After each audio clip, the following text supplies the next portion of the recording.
Hello.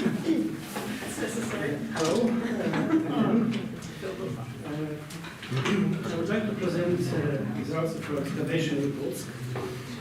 Polsk is a small town located 50 kilometers north of Gdańsk.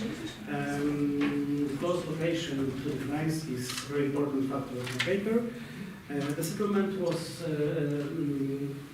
local center in the medieval times, the marketplace.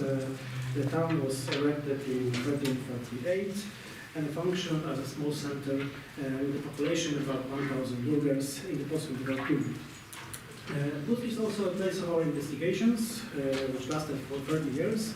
We collected data from more than 80 places in the settlement.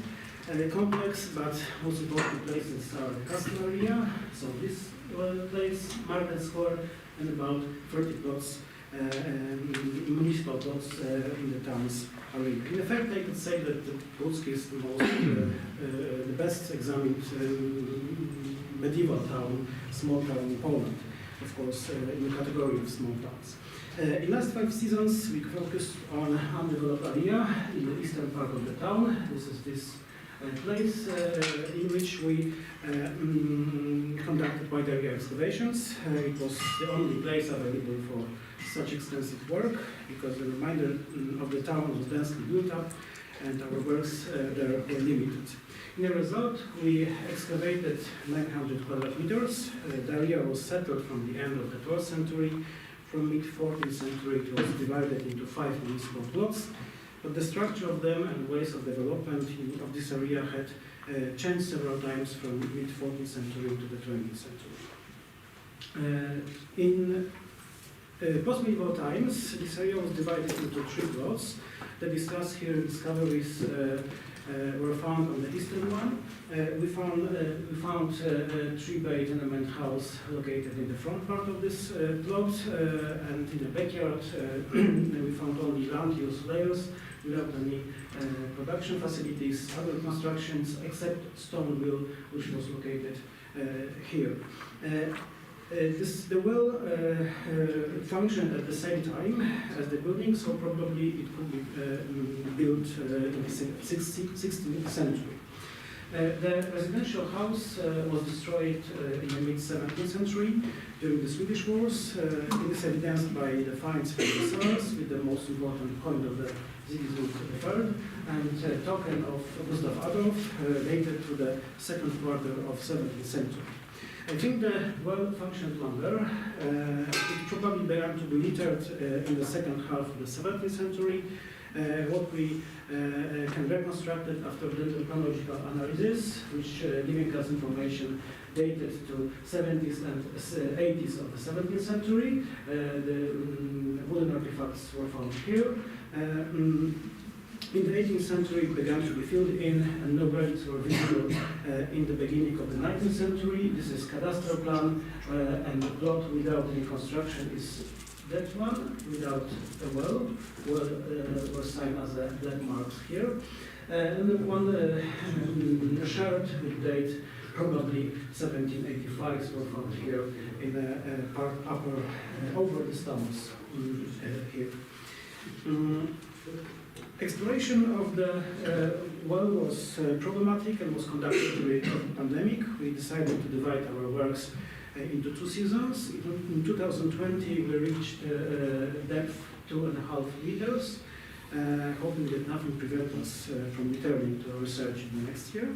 In 2021, we finished the exploration. We destroyed whole upper and destroyed part of the well. Continued our work to reach depth about 6 meters, and we finished about in water at 1 meter above sea level, and it is I think it is construction level of this well. Over its full height, it was built with stones like this, with circular horizontal projection and diameter about 2 meters. The filling of the well was divided into 20 layers. 4 of them were associated with destruction of the well and layers over the stones. it is this part. Finally, 16 layers below the construction were taken into account during the analysis. Primarily, they could be dated to the second half of the 17th century and the first half of 18th century. Total number of finds was about 16,000. And apart from ceramic vessels, the share of stove tiles, glass vessels, clay pipes, and other things was significant. 60% of artifacts were obtained from layers assigned to level 3 and 4 in the mid-section of the field. Total number of analyzed ceramic shelves was 9504. It was divided into different types of ceramic. The structure of types was shown, shows differentiation between 2 younger levels and 4 older ones. You can see on structure of percentage of gravers and Pomeranian faience. It was observed by these 2 groups. It possibly could have been a result of the nature of the upper layers, which also formed as a dump of the destroyed wall, whereas older levels contain more homogeneous sets. So far, I have reconstructed a minimum number of vessels for levels from 1 to 4 to show more precise indicator of the structure of ceramic types. The share of each type is very similar in each level, giving information about similar factors of layer formation. The functional structure is also being investigated, but I will present it separately for each type of the vessels. Nevertheless, we have seen a domination of glazed redwares and wide differentiation of this type of pottery. Other types showed a very varied structure of products. Noteworthy was the small percentage of glazed whitewares. As you can see here, it's about I don't put a percentage here, but it's about 40% when we're talking about shelves. But if we reconstruct the number of vessels, it's only about 30% of such vessels. These shelves came mainly from big pots, so because of this, we have a small number of a small percentage of such vessels. The first type of ceramics was grayware. Pottery fired in the basic atmosphere was very rare in this deposit. The same situation could be noted with single shells of whiteware. The grayware vessels undoubtedly related to the analyzed period are 12 wide-mouth bowls, such as this one. Some of them were used as a kitchenware, but some of them were also polished, so they can be used as a tablewares. The share of redwares was greater, it's about 15%. The group were represented mainly by pots, some bowls, dishes, and lids. It means that these vessels were used for economic purposes in the kitchen and for storing food products. Glazed redwares are the most popular products, with the share about 33%.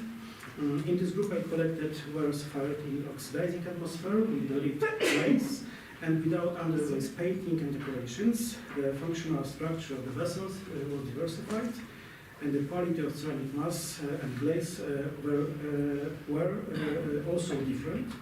Nevertheless, the most popular forms was smaller, medium-sized pots with linear decorations, but we also have some number of vessels and other vessels. Other kitchen vessels were also popular with several tripods, pans, and bowls.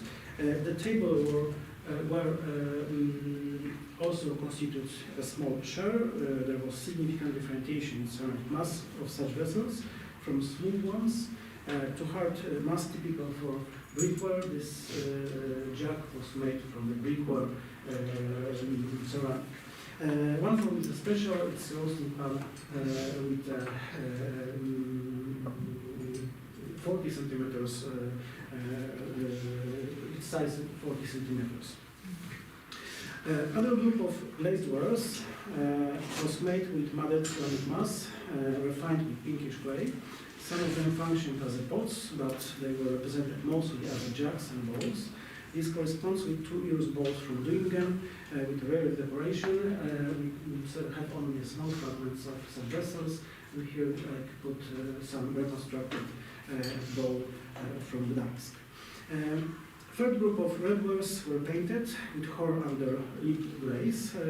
Usually it was linear motifs or floral decoration in green and yellow color. Only some of these vessels were made as pots, but mainly bowls, jugs, and of course dishes.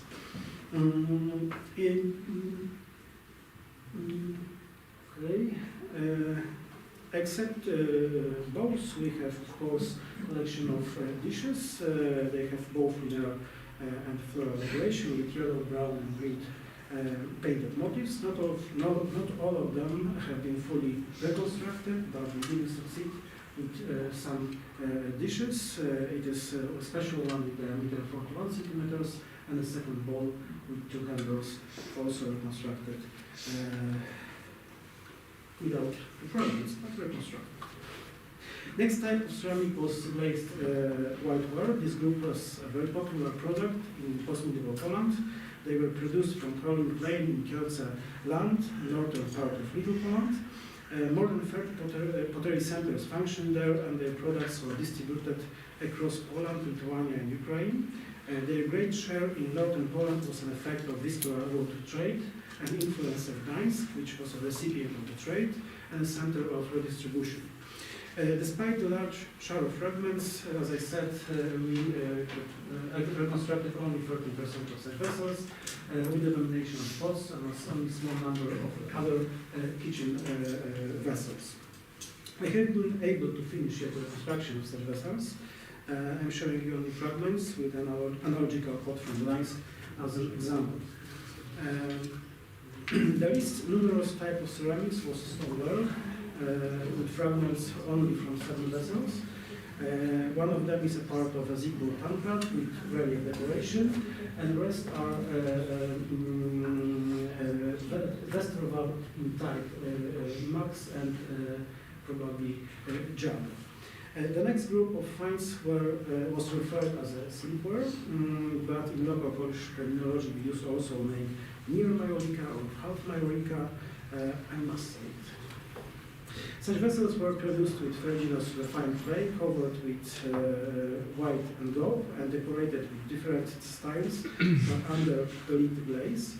The ornamentation of these vessels varied. First group consists of painted floral or fauna motifs with geometrical combination of lines. Some of the vessels displays graffito or chattering decoration. This one is kind of typical from graffito decoration, and only 2 vessels, one I shown here, with a chattering decoration. More than 50% of the vessels have marble decoration in the central part of plates and dishes.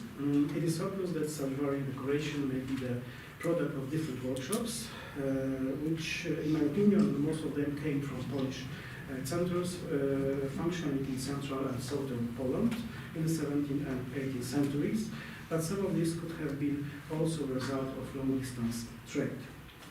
The last group of products was faience. Only a dozen of vessels are Dutch products with fragments of 2 jugs and several plates and bowls preserved very fragmentarily.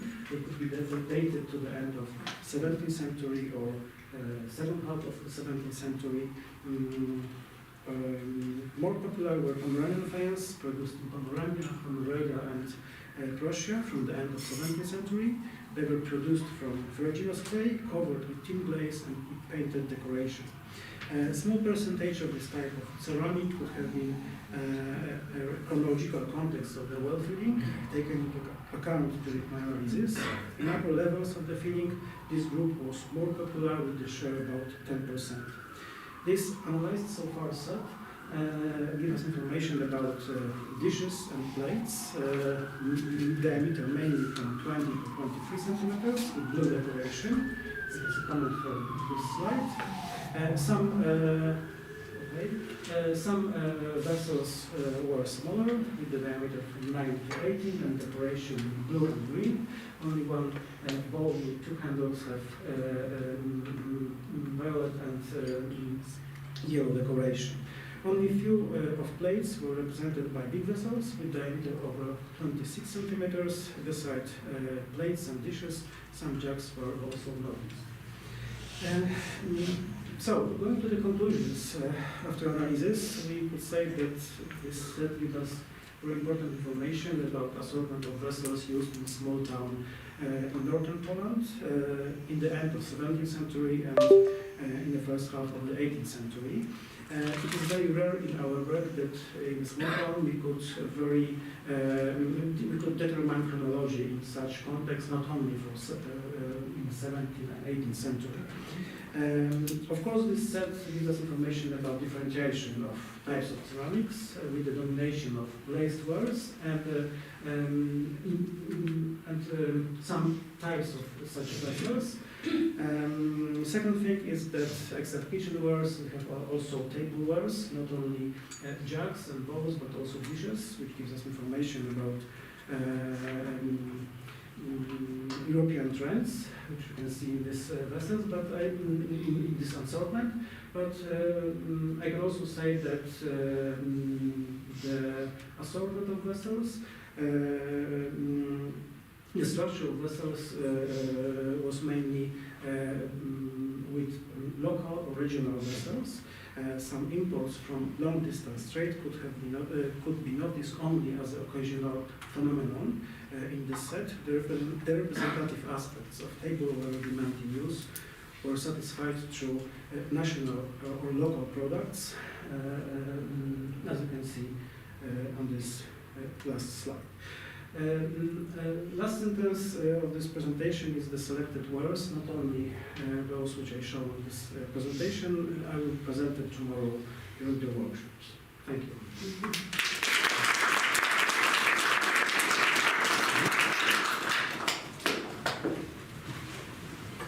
Michał, thank you, and we are looking for your files for tomorrow. And now I would like to invite Mateusz Szermeta.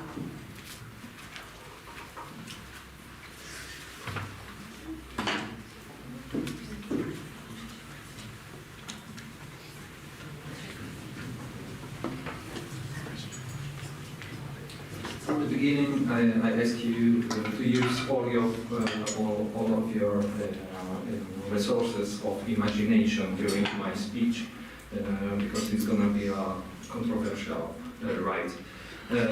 Hello, my name is Mateusz Szermeta, and I'm the employee of Archaeological and Historical Museum in Stargard. The topic of my speech is standing aware, a typical product of a local workshop, or just a cheap imitation of Dutch gods. Today I would like to present to you some examples of my observations in this subject, which I based on a collection of finds discovered during research on the site of historical quarter number 26 in Stargard. Stargard is a town at the north part of Poland on the west coast.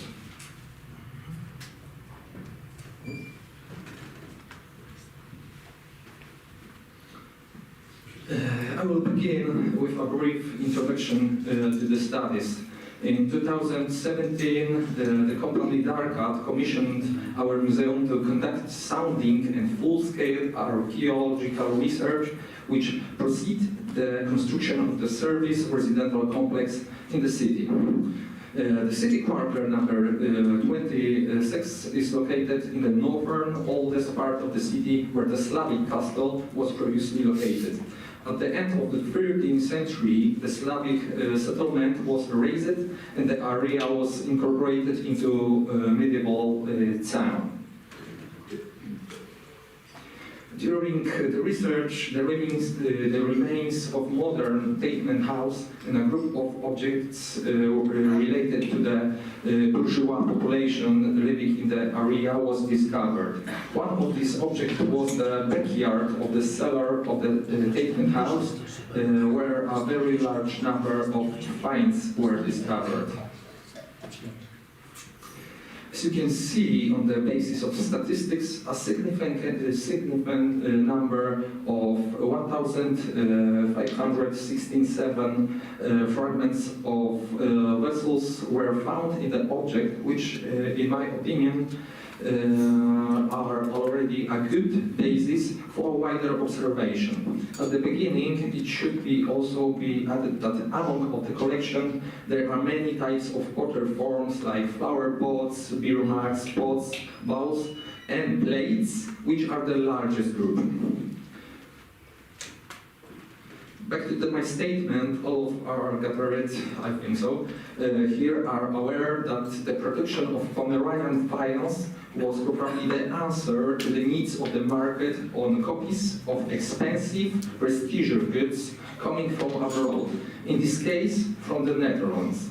So it is no secret that Stettiner ware was inspired by Dutch dishes, although, paradoxically, the Dutch ones were inspired by produce from, for example, China. During through analysis in the terms of aesthetics, I noticed, however, that the transport of Dutch patterns or standards in applied art took place in 2 or even 3 ways. I distinguish here the transport of ideas. What this means that the aesthetics patterns used on the dishes of Stettiner ware are not reproduced literally, but only serve the potter as a source of idea.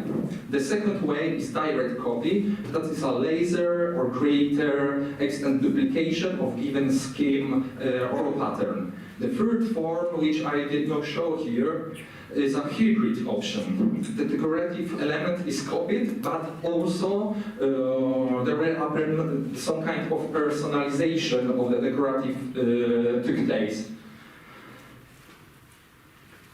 Okay, enough of this introduction. Let's deal with the most interest archaeologists things like finds and concrete examples.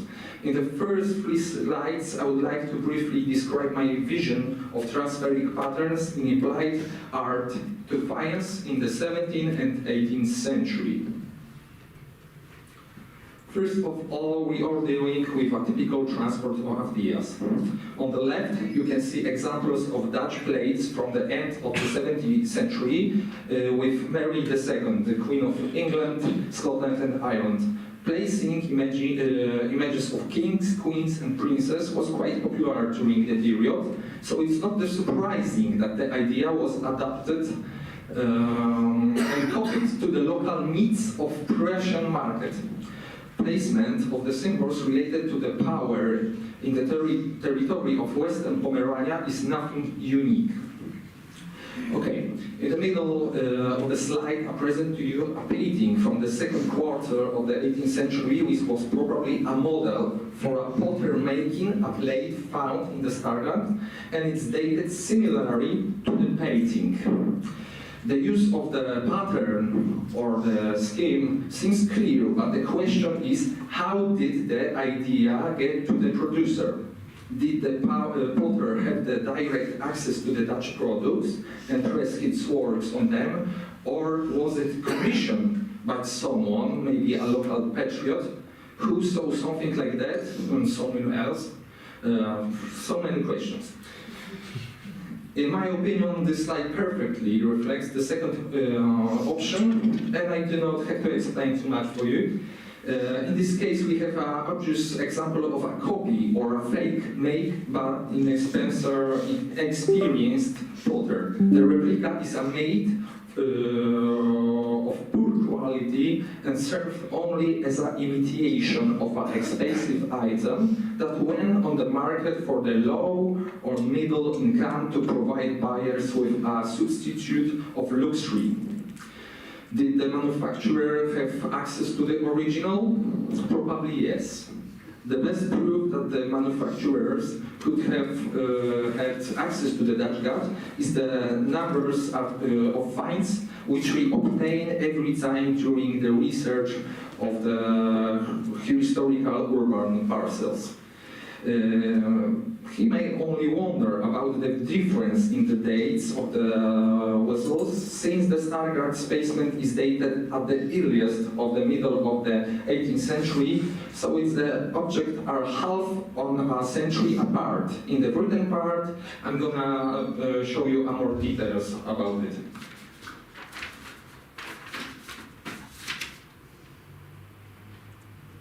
Okay, at this point we have go to the example where the both of the above theories meet. As a model, I will use a merryman plate, an object that appears in the faience products in the second half of the 17th century and served as a gift to the groom, perhaps at his bachelor party or wedding. In this case, we are dealing with a combination of directly copied decoration that is a circular bread.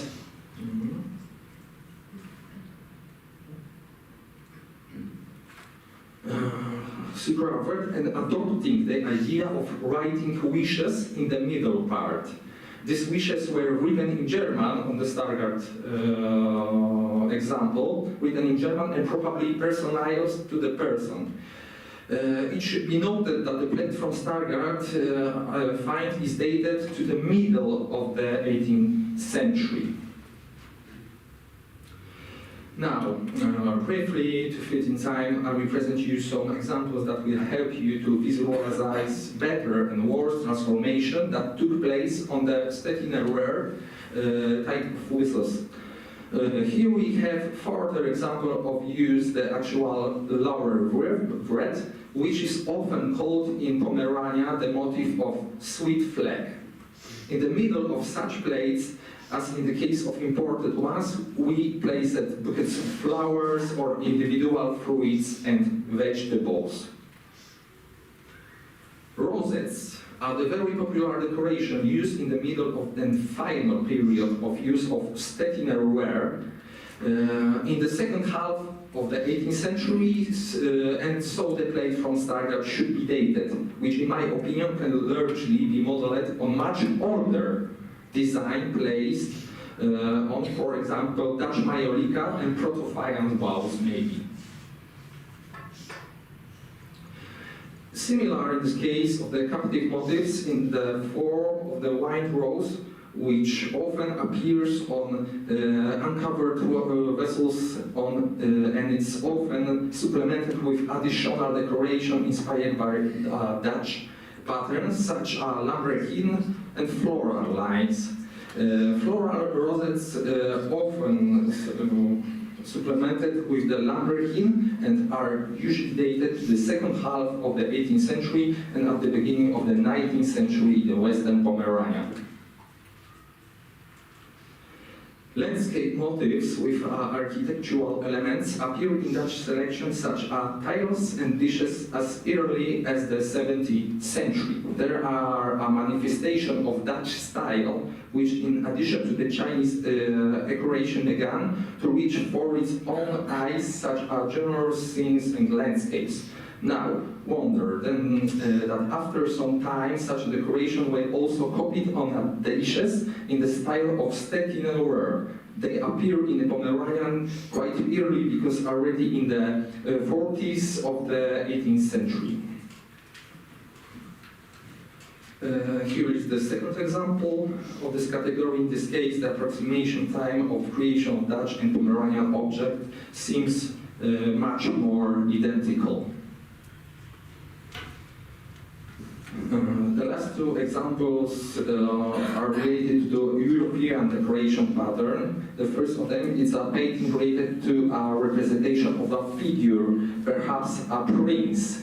As I have already mentioned, the representation of figures on a place is generally used, and not only rules appear on them, but also descriptions of citizens and even caricatures. The Stargard specimen can be dated as well as the Dutch selection to the middle of the 18th century. On this example is quite clear how the Hardic motif, like the Prussian eagle, was somehow ineptly copied from the Dutch product. It should be noted that these very heavily decorated plates were made to the order by Prussian nobles at the beginning of the 18th century.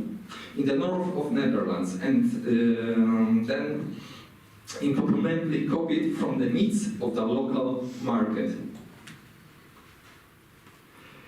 Now we move to the very complex group of products which, like Inception, are a copy or a previously copied product. You can hear about products imitation, the kinoserie style, which in Netherlands was already a copy of imported Chinese dishes.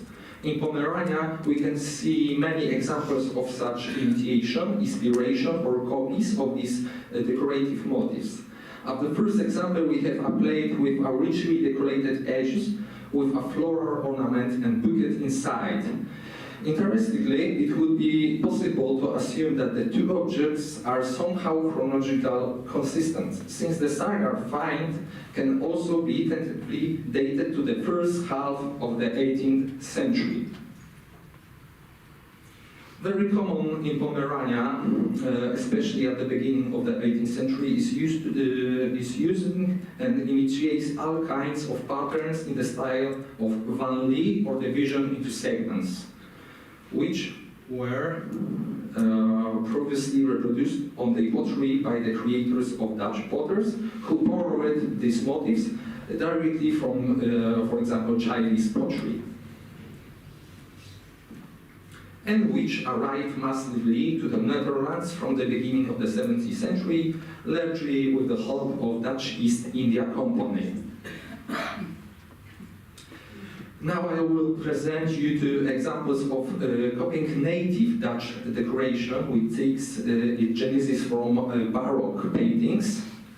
On this slide, we have two fine-stone standards which have just been discovered in the objects 2. This example clearly shows that the model to be emulated was a Dutch product.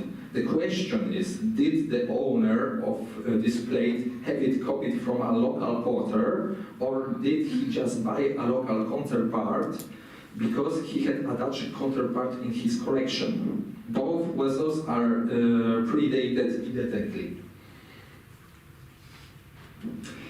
The two next slides perfectly illustrate the flow of or copying patterns of aesthetics and the distortion and simplification. Please note how effectively the number of details has been reduced. The lines on the Stettiner plates are thick, rounded, and drawn without much reflection compared to the details and precision of the Dutch specimen.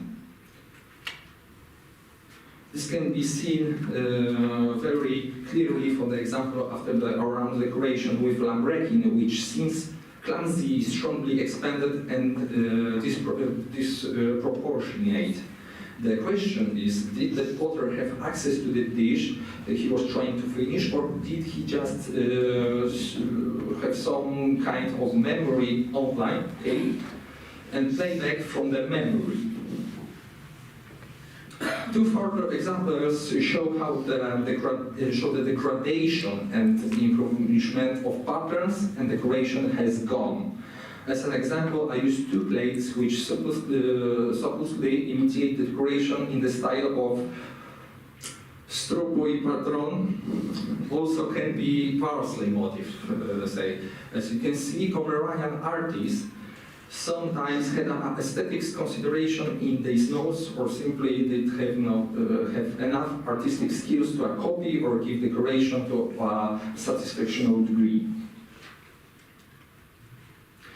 The last part of the presentation will focus on the containers used for storing liquids and drinking.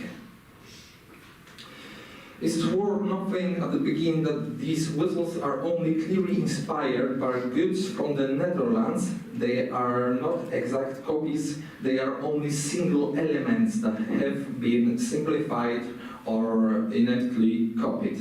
The first one shows clear Chinoiserie inspiration and application of simplified segments dividing the decoration on a dish, which is dated to the first half of the 18th century.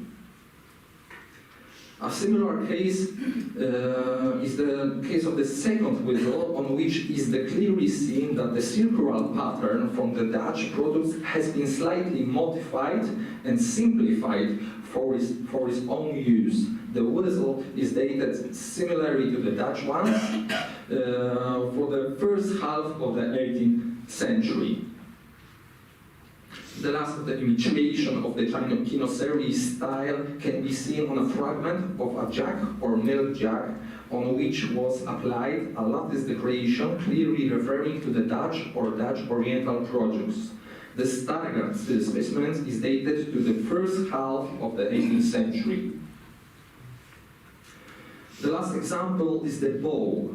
Here we get quite an uncommon situation, because it should be noted that bows in such a form that it's low dishes with thin walls and get a small foot are widespread in Pomerania only at the time when the fires appear at the West Pomerania. Therefore, it must be assumed that in this case, not only the method of decoration was copied, as can be seen in the rather simplified way, but also the form itself.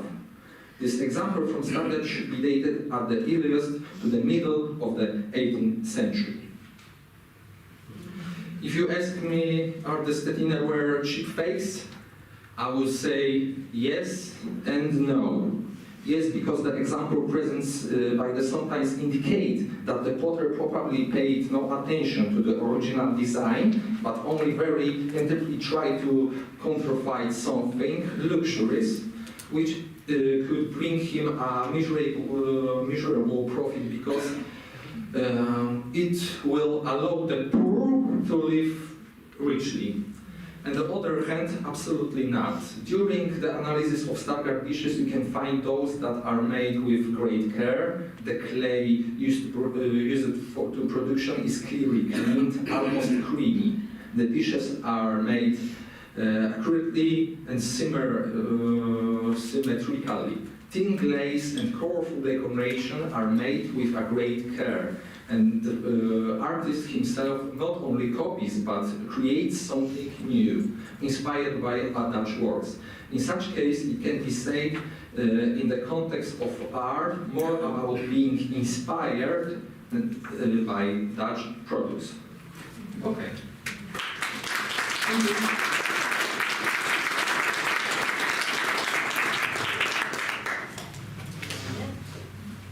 Mateusz, thank you a lot for your interesting presentation, and it was an excellent contribution for our discussion about patterns and inspiration. And now I would like to invite Joanna Dabal and we stay in North Poland.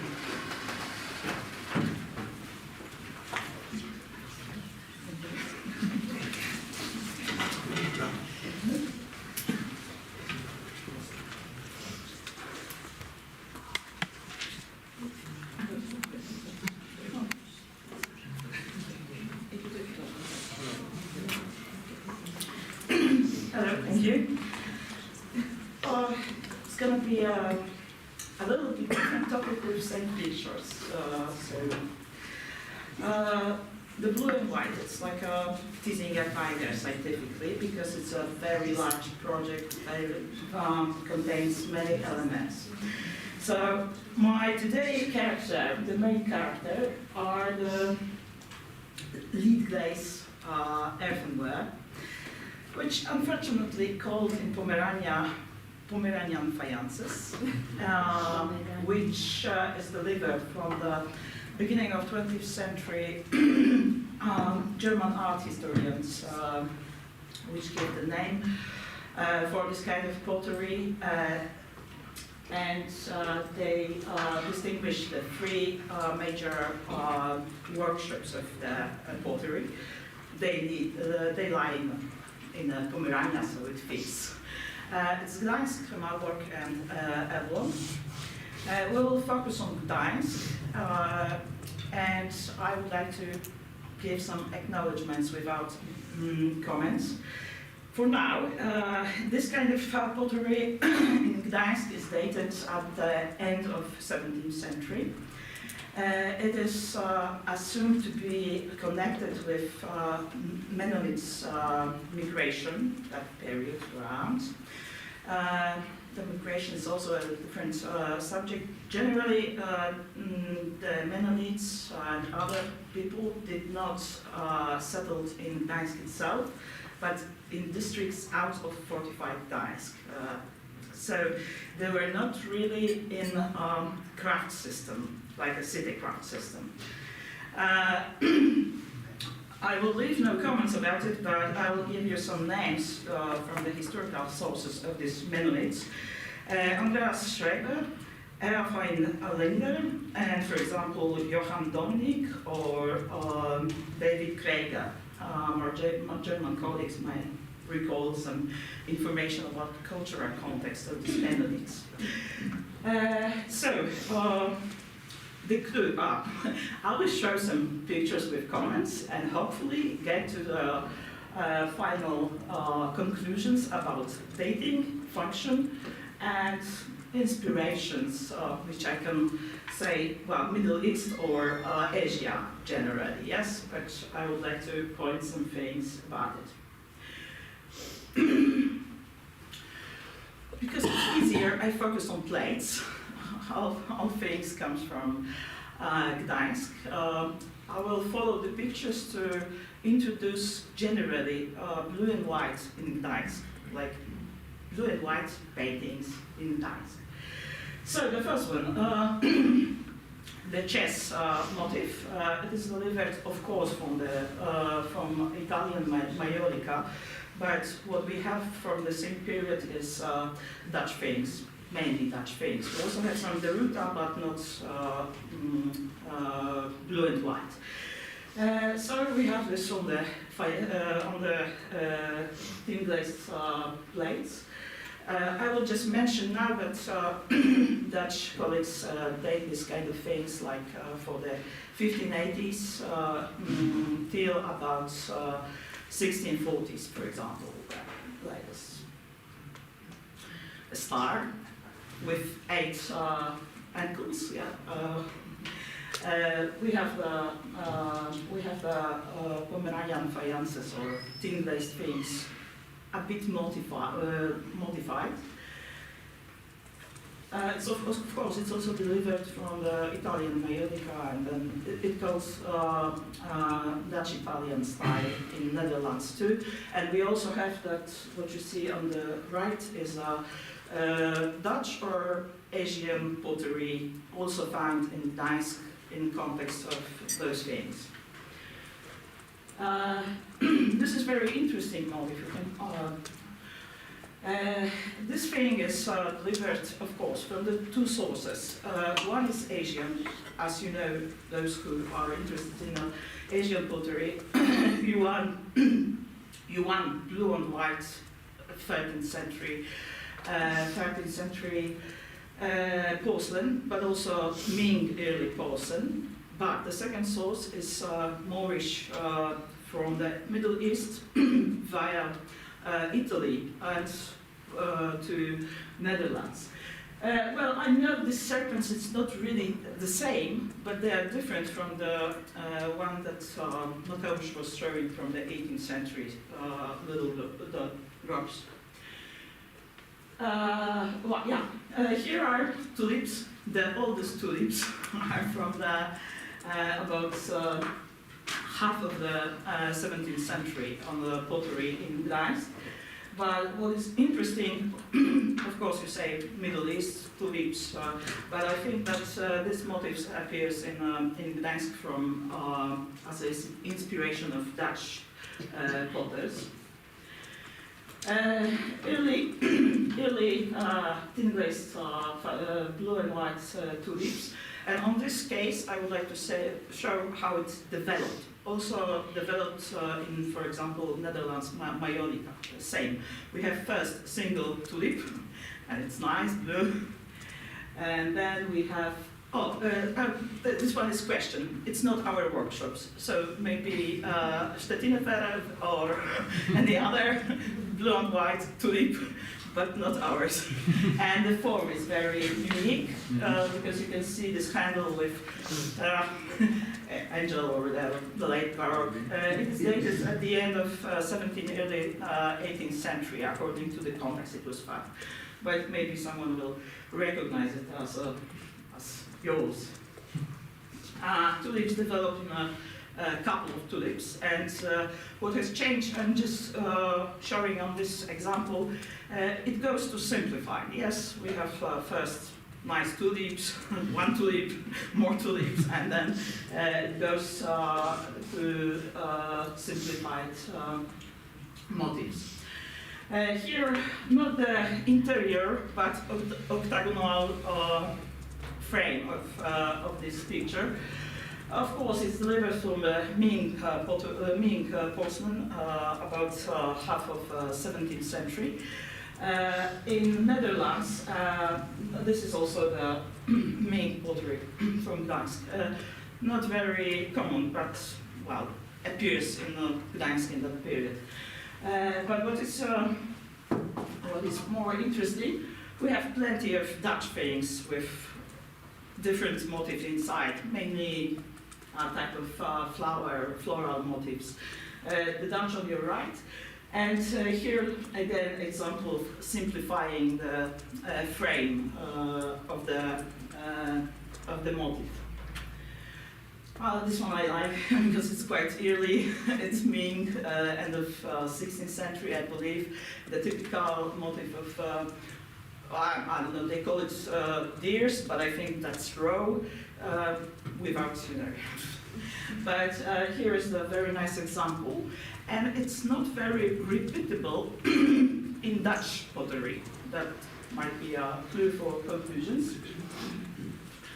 Just to make a quick view, different frames with crack type porcelain, but of course the most common are these more fancy end of 17th century, so with this round reserves. The landscape, the Dutch pottery dates landscape like from 30s of 17th century. We have also different type of landscape according to the tin-glazed pottery. We have this nice dots on the rim, not dots like, you know, just sorry, marks on the rim. You know that it is contained. It refers also from Dutch Majolika and also from German Weser and Verauer, which might be interesting according to conclusions.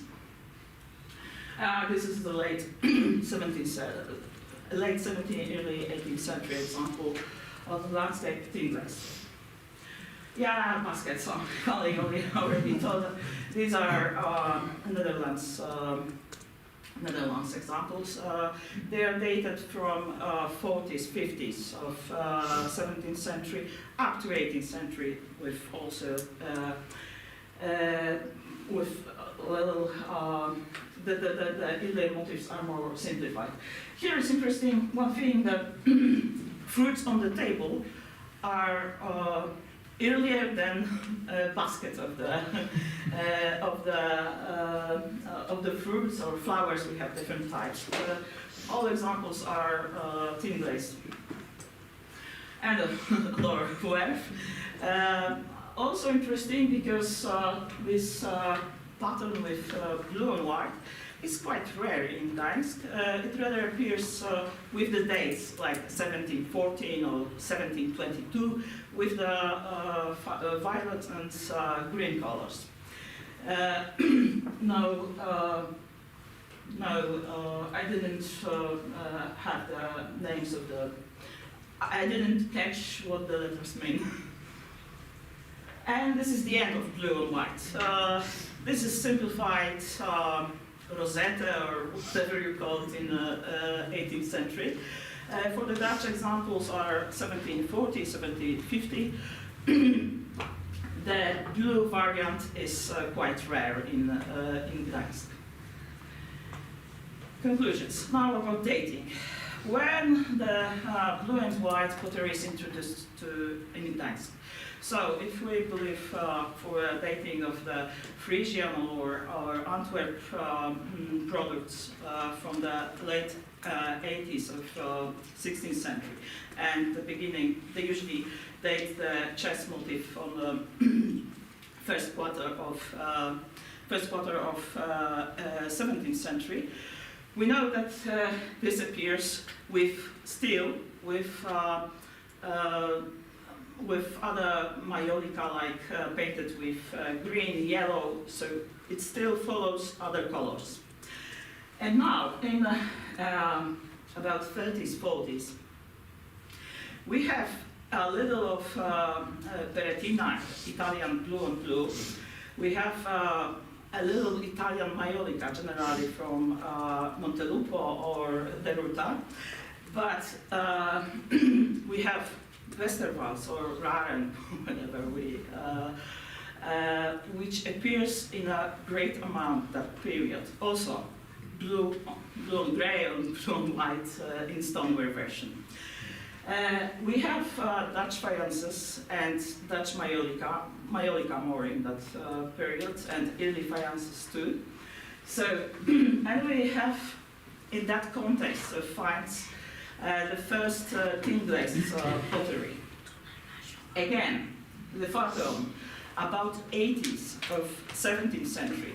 We have blue painted the Dutch things like tin glazed pottery. But again, there's another question. Is it following the sleepwear, the colorful sleepwear, or not? Or we have two types of products, like blue one for a different consumer, and colorful for a different consumer. I will not conclude as the difference is cultural or with money, but I can see the difference of tableware painted blue and white, and more Corrèze-ware, more colorful, which does not appear in the main city in that big amounts.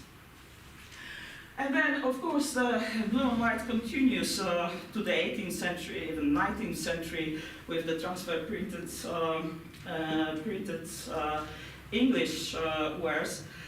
But then follows many of other colors, like 18th century violet, and then polychrome things, then the porcelain variant. So what is my clue? The essential blue and white would last as a tableware for a very short period. In my mind, it's about after the after the Swedish Wars, which ended in 30s, till about 50s, 60s. Of course, still continued, but the amount of blue and white changes in context of other colorful, especially sleepwears, which appears in Gdańsk that period. Function. I do have a problem with function. You all do researches about, I don't know, tableware, kitchenware. It's quite easy. It's not easy to me, in that case, in Gdańsk. Of course, I did researches outside Gdańsk, and I know that you may say about this pottery, it's tableware, yeah? But in Gdańsk, all examples have something to hang. All examples are rather rough. They don't have many traces of use on the plates especially. And that's why I'm always considering the decorative ceramics, because yes, we were in that circle of cultural things that we like to put things on the cupboards in Gdańsk, and the blue and white was very popular.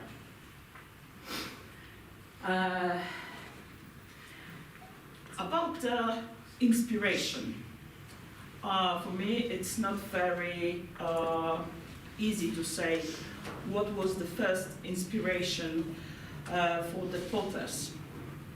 First, I'm not seeing the potters of tin glazed in Gdańsk as Mennonites, really.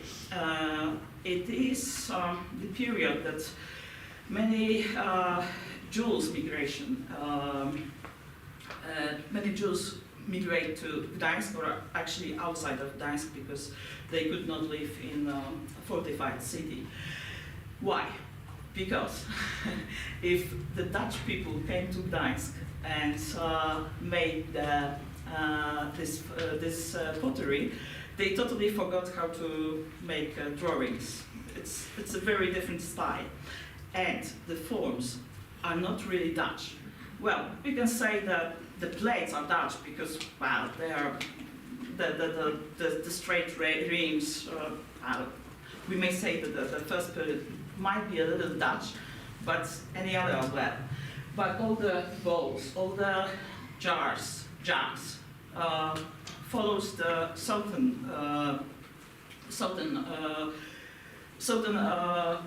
type of pottery.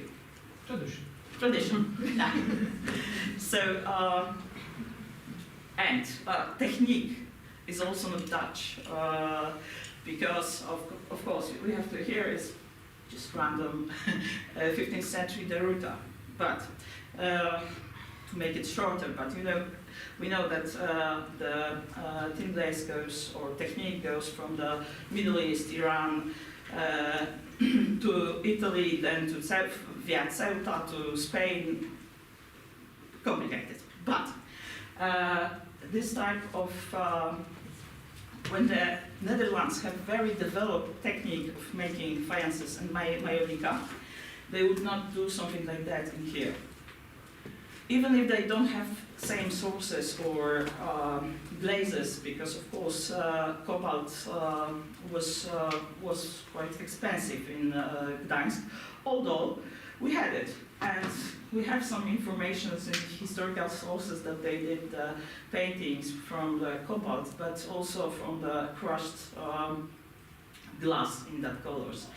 I didn't trace it that much, but according to techniques, according to forms of dishes, I would say it's more in type of tradition of southern or southeastern or very south Europe than in the type of northern Europe and Dutch style things. I'm finished. Thank you.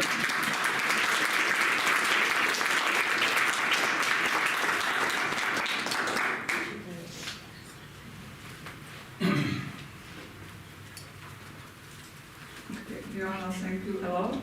And we are finishing our Polish tape with Ewelina Jędrzejczyk-Bonowska. Yes, yes. Thank you.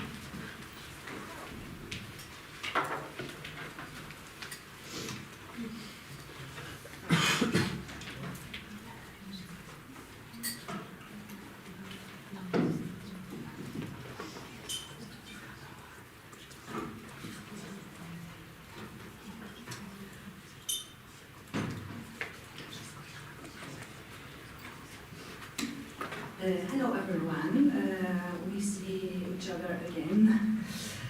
You have already seen some part of our collection in the Museum of Warsaw in the morning, and sadly now I will tell you a little more about this again, but I hope you will not be bored. However, if you will be bored, you have coloring pages and puzzle in your conference notebooks, so enjoy anyway. My presentation concerns dishes made of faience and porcelain intended for serving meals, or the drinks, of course.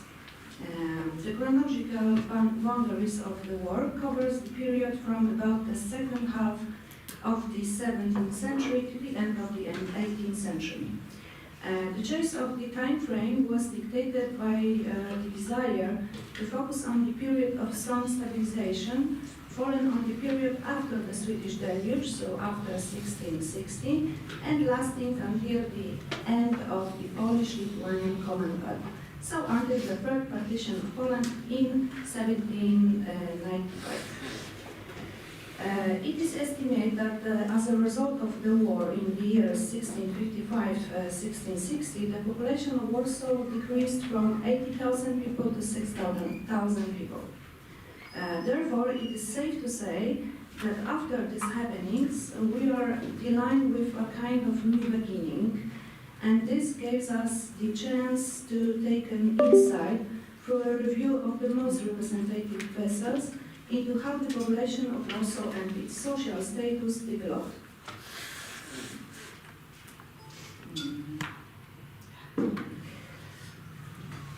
Some artifacts from the Old Warsaw and from rural residences, the Royal Castle and the Saxon Palace, were selected for analysis.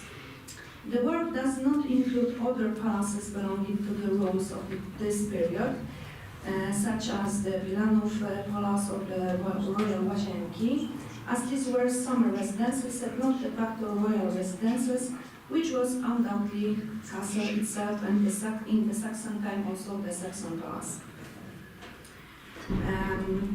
A few words about the history of research, but really few.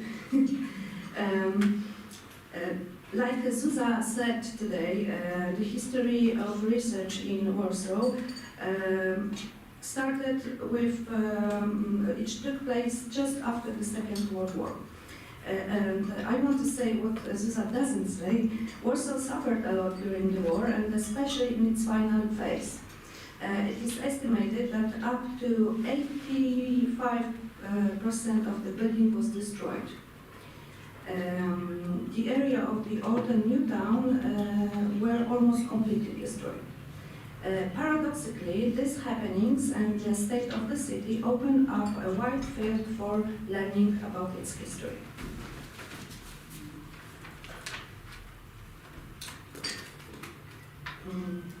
And by the way of the reconstruction plans, architects, historians, and archaeologists began to document the past preserved in the ruin of the city. And maybe about the history of research,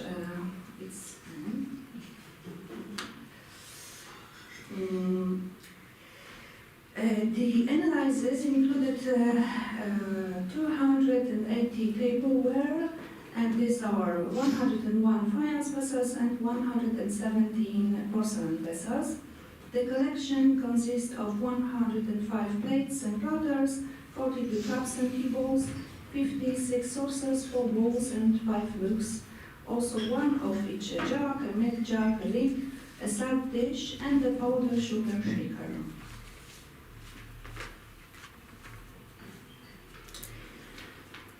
Most of the faience plates, no, not most, every of the most of the faience plates were made in Dutch workshops. Among the decoration of these plates, most of them were limited to the mirror. And these were most often baskets with fruit or buckets of flowers, like you see today.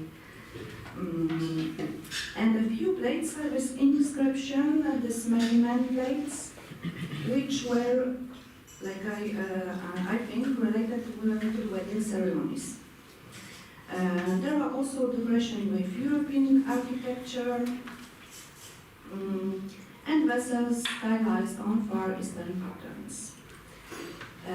Also, quite a lot of plates made of delicate faience, over creamware and pearlware. Most of them had trademark with wedgwood. Among them, there were flat plates, deep plates, and platters, and most of them according to the royal and the queen's patterns.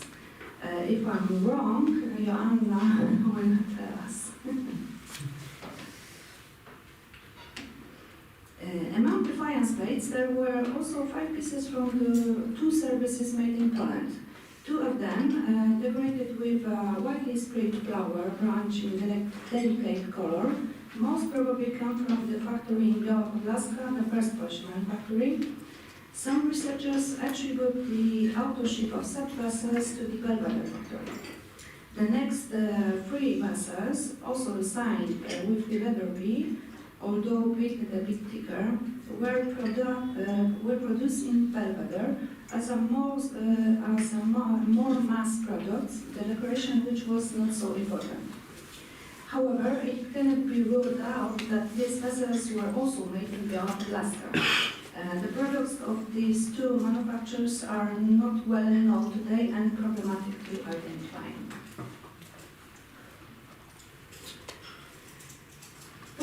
plates are dominated by products from Meissen, including vessel decorated with onion pattern. The collection of the Museum of Warsaw also includes 11 plates or their fragments from the court service made in Meissen at the request of the King of Poland, Stanisław August Poniatowski, who reigned in the years 1764-1795. At the bottoms of the plates, next to the manufacturer's trademark, there is a royal monogram SR above the letter K, which stands for Stanisław Execution. According to the available date, there were several services of this type made to order by King Stanisław August, and their remains are now the collection of several museums, including the Museum of Warsaw. 8 porcelain plates were classified as products from the Far East, China and Japan. They were mainly decorated with cobalt motif, and 2 of them had the color painting.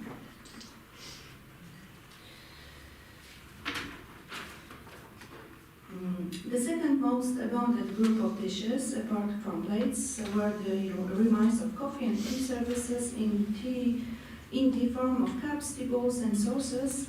As in the case of plates, most of the faience cups and saucers come from Dutch factories. The decoration referred to the Far Eastern style. The vessels from 1 to 7 presented on the slide are identified as products from various Dutch factories. Why? Sources number 1 probably come from the metal pot workshop in Dutch. And one of the cups, number 8 on the slide, was made in Sceaux in France.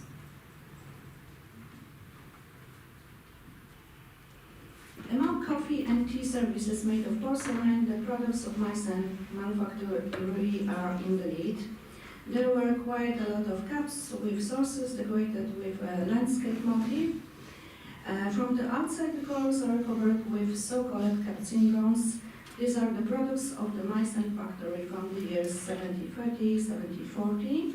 Also from these years and from the factory in Meissen come sets decorated with immortal flower. 2 cups from the 30s of the 18th century were decorated with the motif of a peony, balsam, rock, and a bird. It's number 2 on the slide. Among the Meissen products, there were individual artifacts with multicolored paintings and gilding. Fragments of tea tableware of Far Eastern provenience were also recorded, but these were mostly very small fragments of sources. Among other tableware, there were a few bowls.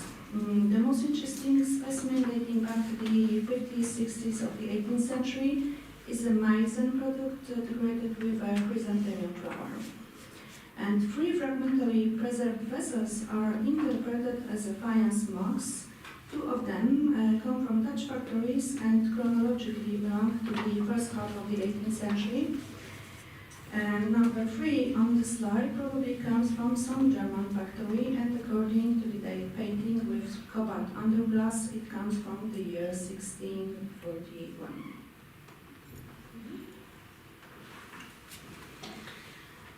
Individual examples of other categories of tableware from the 18th century include a lid made of delicate faience from a jug or sugar bowl, a powder sugar shaker made of porcelain, a porcelain milk jug, probably a butter dish made of porcelain.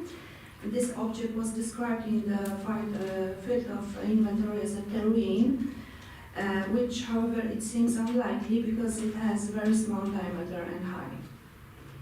Then a jug with a narrow, unpreserved neck, and a vessel interpreted as a container for salt made of delicate faience. This interpretation of its function was made on the basis of the Whitehead catalogs of products from 1798, where an identical vessel was described as such. And some words about the socio-topographic of this Indian stuff. In order to carry out the socio-topographical analysis, the collection was first divided into 3 locations according to the place of discovery. The artifacts from the royal castle, of which there were 27, from the Saxon palace, where 60 artifacts were registered, and from the city where the 131 analyzes artifacts come from.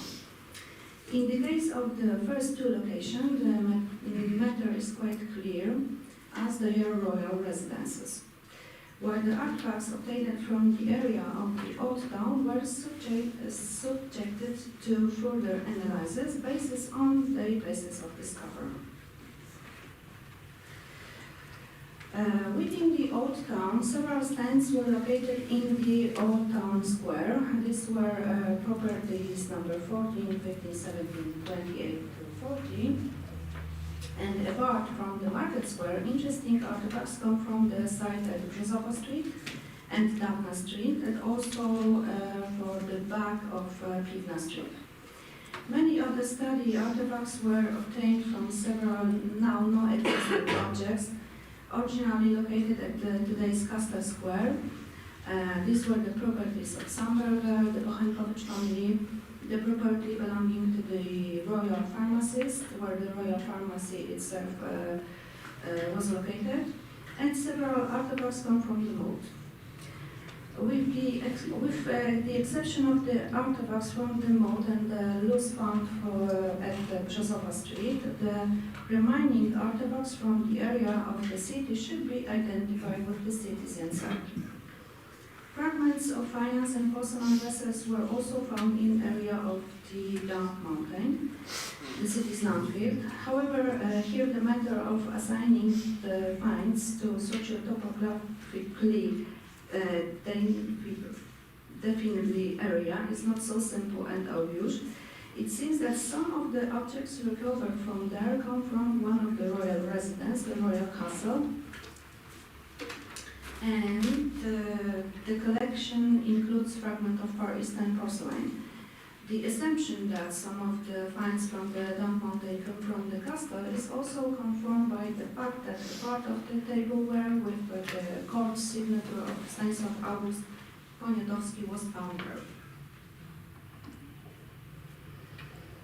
As you can see on the slide, there was definitely more porcelain tableware than faience tableware in the royal residences, as much as 81% compared to the 19%. Considering both residences separately, we also see some differences in the percentage of porcelain to faience. In both residences, porcelain vessels have a Greek dominance, while in the Saxon palace there is generally much more porcelain in relation to the porcelain artifacts from the royal castle. August II was famous for his passion for collecting porcelain, and it was under his pressure that it was possible to properly compose a recipe that allowed for the production of the first porcelain in Europe in Meissen. This fact may explain the larger amount of porcelain, mainly Meissen porcelain, found in the Saxon palace and the partly of course in the royal castle. Within the Old Town, the situation was exactly opposite. Vessels made of faience constitute the majority. They accounted for 68% compared to 38% of porcelain. It seems that despite the higher share of faience dishes, the share of more expensive porcelain vessels is still surprisingly high for an artifacts found in the city area, which may indicate the affluence of Armenians or at least a part of them.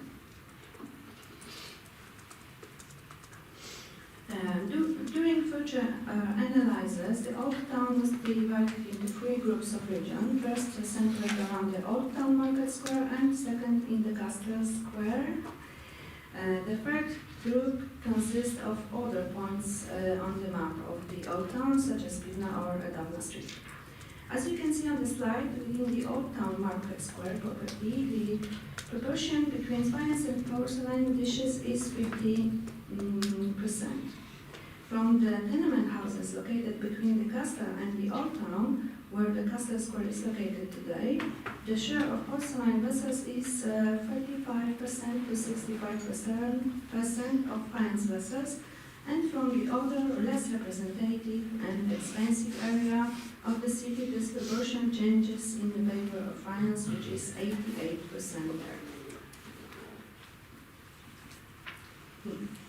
To sum up, Warsaw is a place where porcelain tables were dominated in the 18th century. I'm talking about the 18th century because the majority of the study collection comes from this century.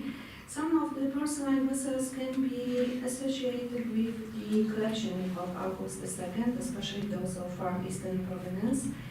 The analysis also validate what we found in the written sources, that the richest inhabitants were concentrated around the Old Town Market Square, but also at the Castle Square, where exceptionally favorable conditions, for example, trade or taverns, were available. This was due to the close proximity of the Krakow Gate, the main entrance to the Warsaw from the south. Thank you.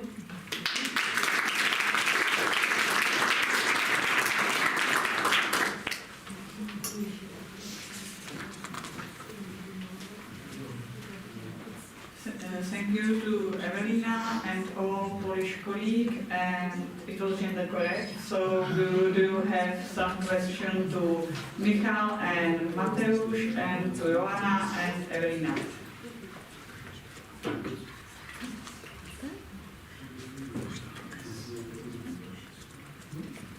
So no questions, no.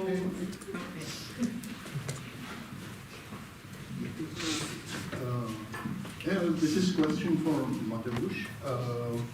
It's maybe a little bit off topic, but do you know if there are some written Dutch sources, how they reflected this Stettin situation? Yeah, we much of the imported ceramics in Stargard from the beginning of the 16th and 17th century come from Netherlands and it's Dutch. And not all of the examples we have in Stargard, but the Stettiner were produced among all of the Western Pomerania, and the examples of the Dutch inspiration for the Stettiner where we should look in the all archaeological finds in the, for example, Stralsund, Greifswald, and they there are, and also in Stargard, yeah. Okay, thanks, thank you.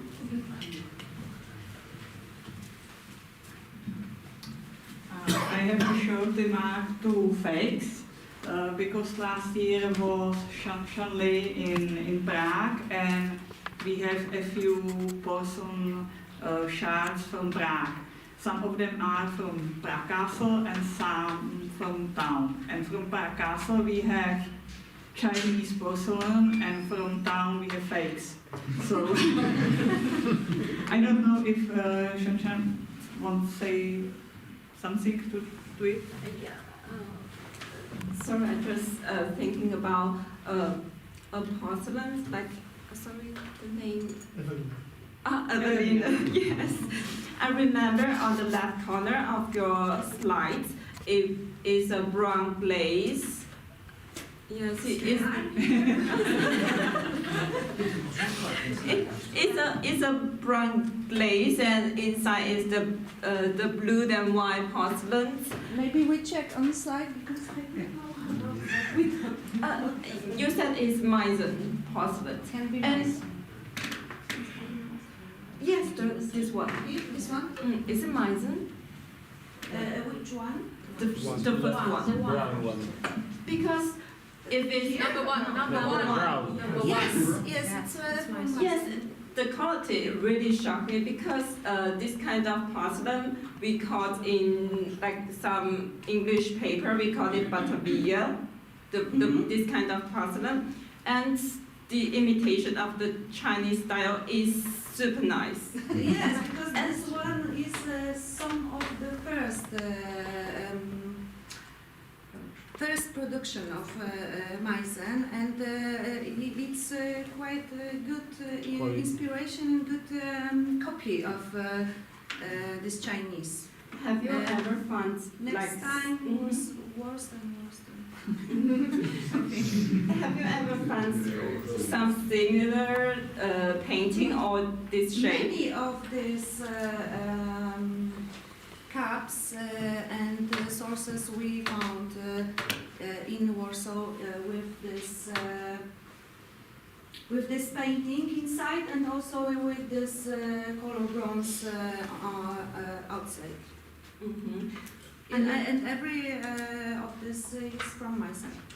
I mean, it would be an interesting topic to compare the Chinese porcelain, this kind of Batavia porcelain, to the Meisen's, to see what's the difference between them, and like the heart or the glaze, the body, and to see like maybe they are at the same time. And why could Meissen do this? Is there anything about the material or the technique, how they influence Meissen to make like 100% copy?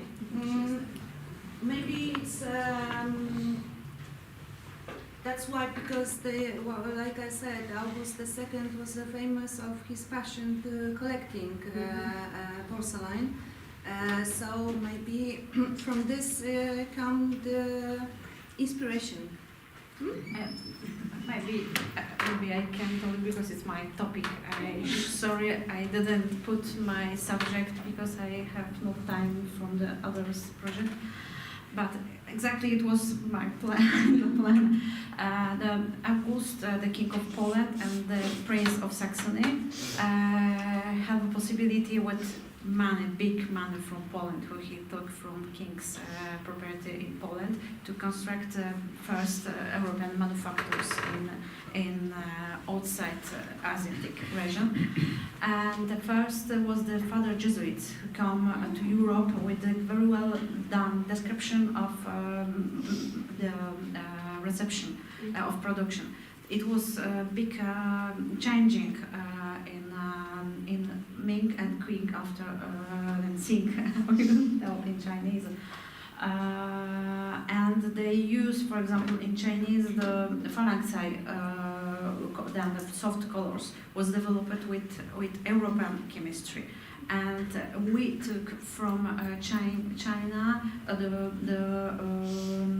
receptor, how this brown glaze, it's iron oxide brown glaze outside the things. And after the first production of Meissen was really exactly copy of the porcelain. I speak not about the red one, the Budgar red one colors, but about the first white glaze porcelain. It was copy of Chinese and copy of Japanese. He used also overglazed enamels, kakemon style. This decoration was calling Indian flowers, Indian blooming. It's from kakemon style. It's really amazing. I was working in Venice in Carezzonico. This is part of Museo Correr. I do the description of collection. I find many European pieces described as Chinese or Japanese, but the European are more expensive and more rare.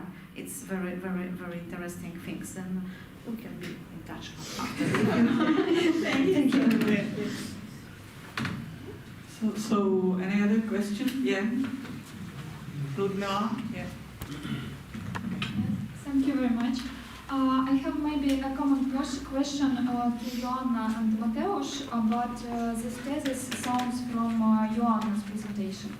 It's about, Joanna, you said something about social stratification, that blue and white plates were preferred to the nobility, yes? And silverware was preferred to the another citizen like this.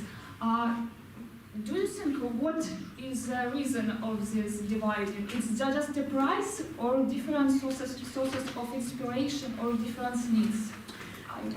That's a very tricky topic because, as you may know, there were many researchers like colleagues in England, I think in Czech, to try to divide the Jewish people from Catholics and aesthetics of the things that they use. Well, I think that's the easiest way to. We have the meantime, most of the citizens were Dutch or German origin, and their aesthetics were like in all Herbert's aesthetics. They prefer what they they were merchants, so. But it would be, I think, not very methodological to say that people from outside use these things and people inside did not use the colors. If we look at the quality, so there where the rich people were, like we have faïences, maiolica, and stoneware, so they're blue and white. But also appears sleepwear. It is a question when, but it's not, I think, that easy to answer that.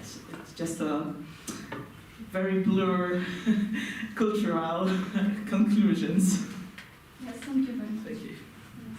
I can also add that in the West Pomerania it's easier to say to me because at the end of the 17th century and in the first half of the 8th century in the West Pomerania there were only white and blue faience.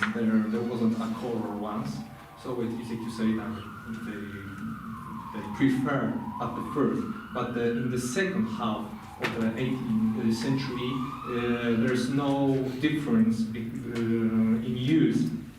What can I see between color, tin-glazed faience, or blue and white, because they in the same pits, in the same numbers of fragments. No? Yes, thank you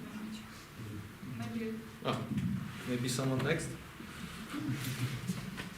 So, if we don't have any other question, we have a coffee break and we can start at 17 o'clock, so 17 minutes. Okay. 17. 17. Yeah.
this afternoon, the second and last one, and I think that it's our pleasure because we all love miniatures. Yes, do we? They are not so frequent, but we know them. So Tanya will tell us something more about the Portuguese one. I hope so. Please. I hope so. Hi everyone, again for the second day. I'm really enjoying more. So my nose doesn't think the same thing as I do. So if you hear me, if you hear the people, someone doing crazy sounds with the noise, it's me. So with the nose, it's me. Which one is it?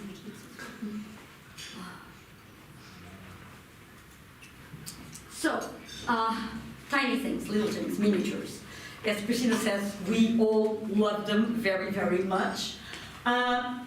Me and Ricardo, which also doesn't want to speak when it's on holidays, decided to organize this presentation based on a marvelous collection of miniatures that we are studying it in Santa Clara Velha, which is a convent I told you about yesterday, which is located in Coimbra. I don't know which, okay, so I need the mouse, right? Oh, the keyboard. It's not working. I'm touching all the... Oh, this one works? Or, yeah, okay. So let's start with little things, right? So in Portugal, we have a lot of sayings, popular sayings about little things. And it's quite interesting because we use them things, and I tried the translation, and definitely translations do not work in popular sayings. But in Portugal, you can run after a mackerel, you can do things in popular sayings, but, so Utristica comes from an early age, it's a weird thing, I know. But the woman should be small and fast, as little and fast as a sardine. But what we want you to focus is this one. In Portugal, we use this quite often when we see a little thing. It's tudo que é pequenininho é giro, like everything that's small, it's just huge. And it's I don't know if you ask people have in your countries this kind of expressions. But in Portugal this is how we came across this collection, like we entered the site and suddenly we have a huge amount of these little things. Cute things that we just want to take home as souvenirs instead of studying them. That's what we can't, of course, because everything in Portugal archaeological belongs to the state, so we can't. So, going back to Santa Clara, and this time, because of the interpretation we're going to have, we need a little bit of context, of course. As you know, it's a convent, it's a monastery, not a convent, there's a difference. And some people sometimes don't understand the difference in Portugal, but while a convent has relations with the local population, a monastery is completely isolated, so there is no contact with the secular state or general population. It was founded in 1317 by one of our queens, and in 1677 it was abandoned but not abandoned. Matthias was saying, it is and it isn't, so it was abandoned, not abandoned. The convent has a major problem with the river since its early age. And every year during floods, when it rains, the water goes up and the nuns had a terrible life. And they try year after year to put more layers and layers and layers and layers on top of the convent to be able to make the floor go up, but it's completely unthinkable. So this is a mid-1950s photograph, as you can see. So the convent in 1677, it was abandoned, and they just moved from that uphill. Immediately, they constructed a new convent and we moved uphill. This one is called Santa Clara Velha, so the old St. Clair. The other one will be called the new St. Clair. So it's quite easy to distinguish the old and the new. So between I can't remember. So between 1995 and 2005, if I'm not mistaken, a huge campaign, 10 years of excavation was done on this. And what it was found was several layers of all the things that it was deposited there to try to elevate the terrain. So we have this 17, 16, 15, 14, 13, no, not 13, 14. I let myself carry the way. All of that. But what we are presenting here today is just the 17th century layers. And And just for a bit of context, this is a monastery, okay? So being a nun in Portugal is not a call. I think I said this yesterday. Being a nun is a family obligation. So most of these women do not go into a convent because they have a special relation with God or anything like that. They basically did not find a profitable marriage or a good marriage, and they were sent there together with that dowry. Means that usually a novice, a nun that enters the convent, will not have less than 16, 17 years old. This is general. We have some information with 15, some 20 something, but usually 16 years old will be the earliest stage. So, and this is it's important for all little things, there are not children anymore.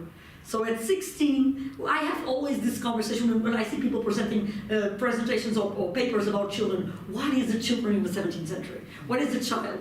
How old is a child? When do you stop being a child? And today we take them until they're 25, but at the time, probably most of these kids would stop being children around their 8th, 9th birthday. Well, girls would be honest, as long as they had their menstruation, that would be the time where they stopped being children, and they went into the adulthood, more or less. So we have little things, and a lot of them. Well, probably, I don't know. How many of us here found little things, like you said, like little toys? How many of us how many do you find in excavation? 1, 2, 10, 12? You have a lot? How many, Maya? 20. From Market Square excavation, about 60 individuals. 16? 60. 60. Yeah. We have 299. In one context. So this is why we think this is a huge collection, considering, and it's not a huge space, it's a large excavation, but it's not a major, this is what, how many, probably 200 square meters of excavation, more or less, in the cloisters. So it's not a huge amount of space. So 299 vessels for this size of excavation. It's huge, right? And this is unique in Portugal. There is no other excavation. Sometimes we have 10, 20, never 60 of course, but 10, 20, but usually we never get them, not this amount. So what does it mean? What does this mean? We have no idea, okay? But this is a conversation. There is no special news about apothecary, or sometimes we thought, okay, maybe they have a pharmacy or something, and this is to keep little things, but no. We have the pharmacy pots, and they have labels or written what's inside. So these things don't have like a proper use, or were they perfumes? No, because we have a lot of glass in that excavation as well. And those are the little vials used for perfume and scents and everything, they are there as well. So. And what do we have? Okay, so this is just a general, we separate because we have the red wares and the team glazed wares. These are all local productions. The red wares are all local productions. As for the team glazed ware, I think we have 2 we identify from Lisbon. All the rest is from Coimbra as well. So this is just the type of the categories I'm going to show you. But razors, Lady Bells I'm going to show you. It's easier to do it. So. For scale, we put like a normal bowl there. This would be the size of a normal eating bowl. So we have what we call the little, I don't know their translations into English, all of them, little pots. Maybe, because the problem in English that sometimes they don't have this variety of names that we have. We can call a pot like 20 different names in Portuguese, based on size, if it has the left handle, right handle, 2 handles, just 1 handle. So if the handle is upper, the handle is lower, so we have all these types. But in English, I don't know how to translate them.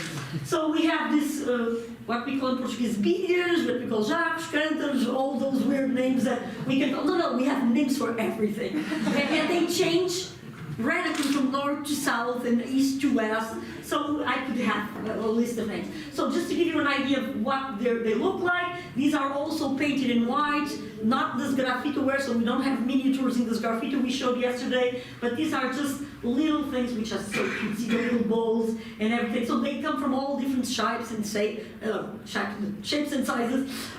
Shapes and sizes, most of them are decorated, some of them are not. As for the red wares, we have some productions that we feel that are specifically used to contain water. Portugal has a very complicated relation with water, or very nice complicated, because water is the main drink per excellence, but we don't like water, the normal flavor of water. We put it always inside a pottery cup that gives them an earthen taste. We like our water feeling like with the taste of earth. Imagine when it rains after, imagine 2 weeks without rain and suddenly it rains. You know that smell that comes from the earth? That's how we like our water, with that kind of taste, so that's weird.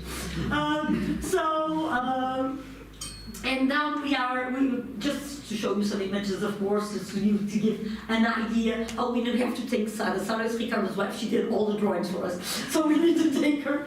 And just the little braziers that are never lightened up. So, and these are really small. So these are just totems. They don't have the use. They don't have any wear marks. They don't have any signs of being burned or using anything except display. So it's quite interesting. Even the money boxes in English, the money boxes, these are the big ones, and we have smaller ones, the ones who were never used, but they are done as miniatures. Okay, next one. And little lids, and the lids are the ones that we don't know if they are miniatures or not, but some of them are really, really small, so they would cover small vessels with even smaller lids, miniature ones, and the lady bells. These are really cute because it's where I call this in bells, little bells that ring, and you can call them. We think they have, actually all of them are, if you notice, they are playing instruments and they are dancing, and they are clapping hands. In Portuguese convents, it was forbidden to dance and play music. There is all rules, strict rules that was forbidden. So we think this is a form of resistance. And they play their music with their lady bells that sometimes they can do, because you cannot have musical instruments inside convents. It's absolutely forbidden. You can have pets, but not music. So it comes to, it comes to a discussion. What are they? Are they toys? Because most of the people, when we look at them, we say, oh, little toys. There are no children in convents. So, Altars. Altars? In Spanish tradition, Yeah. when you go to Spain, they sell this kind of small miniature things, which they put into altars. Altars, like a religious? Religious, yes. In Portugal, we don't use them. No. But all our grandmothers had these little things above their mantle fireplaces. All of them. And if you tried to play with them, you would be spanked. So they were definitely not toys. And gets us back to the original sentence, like everything small is cute, right? So it gives, there is a, I don't know his name, there is a paper published by an English guy about little miniatures of the 19th century. These are 17. And what the only explanation he has is, these make people feel comfortable. This would give some kind of comfort to people to own little things, because it's so cute. Every one of us, we go outside even today, and I probably think we have a picture here. Oh yes, those are the little things we have at our grandmother's houses and mother houses. They are useless. No, completely. They are completely useless. But oh no, the neighbor on the television, definitely a Portuguese thing.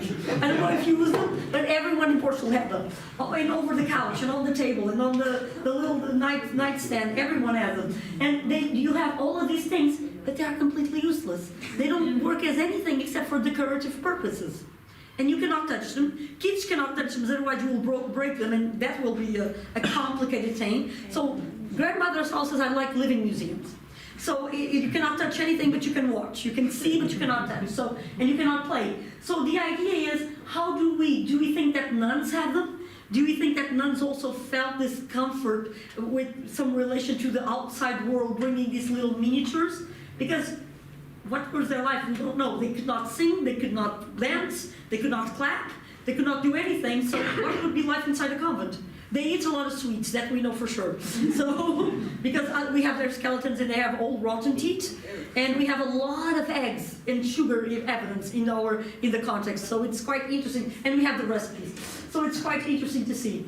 And then of course you can still buy them in Portugal for 50 cents today, in the local market in Coimbra. So, and most of them, we go to a market and we buy this thing. It's cheap, it's not very expensive, and it's cute. So basically it's this, we talk about miniatures, we talk about everything, we talk about toys and little dolls, but why do we have them? So each one of us, how many of us still have these little things at home?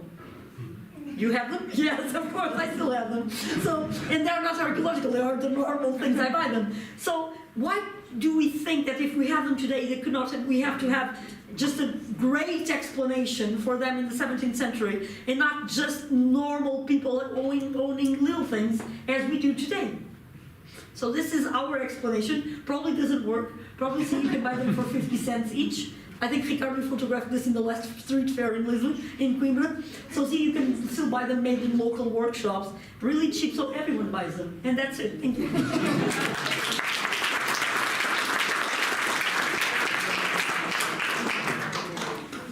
So it seems to be I was right. We love miniatures and we love Tanya and Ricardo as well. Thank you for such an inspiring contribution. And now I will invite another team of researchers. I don't know who will present it. Shanshana? Yes. Sorry. So please, we will deal with bigger issues now.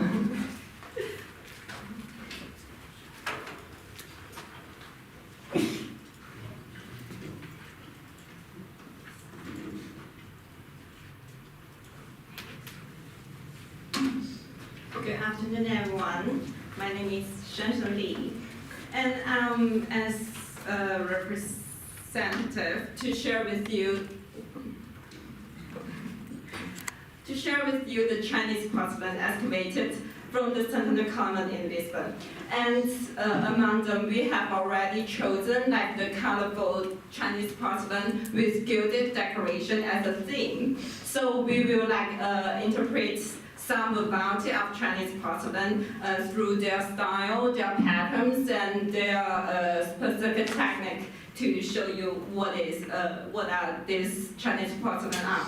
So over the next 20 minutes, I hope you won't feel boring. You will first be briefed on the background and the excavation of the Central Common, and follow is our main focus, 5 different variety Chinese porcelain with gold decoration found there. So, the Central Common, you can roughly see where the Central Common was, is in the Lisbon and is in the downtown. Here's the plan before it's demolished. And what it looked like at the time. About the history, it was founded in 1561 and formally inaugurated in 1564 and sponsored by the King Don John III and his wife Queen Donna Catalina. And in 1834, a decree abolished all religion order in Portugal and closed all commons. So Central Common is changed in 1884, and parts of the buildings demolished in the end of 19th century. About the excavation, it took place by Nova from 2002 to 2010, and this is one more important thing I wanna introduce to you. We found valuable artifacts from the excavation, so it includes ivory, pearl, coral things, and this covered the range from the personal care to the decorative and entertainment items. It will not only reflect the wealthy lifestyle in the common, but also is a proof to show the nuns in the common have the ability to afford luxury Chinese porcelain.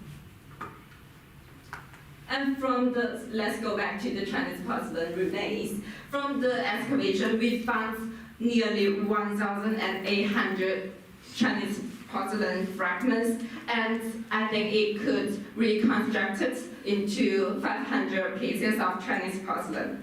And they mainly come from the negative structure, that means 11 cesspits and 3 valves.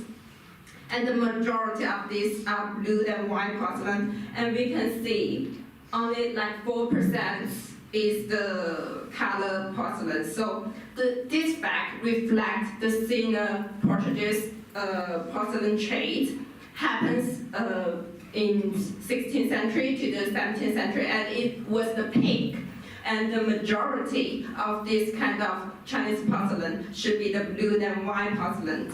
And none of the later color porcelain can be said to have been produced or designed to the Portuguese market.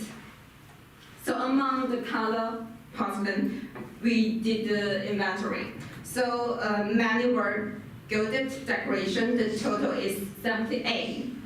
And including plates, bowls, cups, and saucers, all of these pieces from Jingdezhen and date from the late 16th century to the end of 18th century, spanning the range from the Emperor Longqing to Tianlong period. Please forgive me, I have to mention about the emperor because it will be like super different depending the emperor's choice because it makes difference on Chinese porcelain. So each emperor's range, it will be different on Chinese porcelain. Even some emperors is on the range like several years. Yes.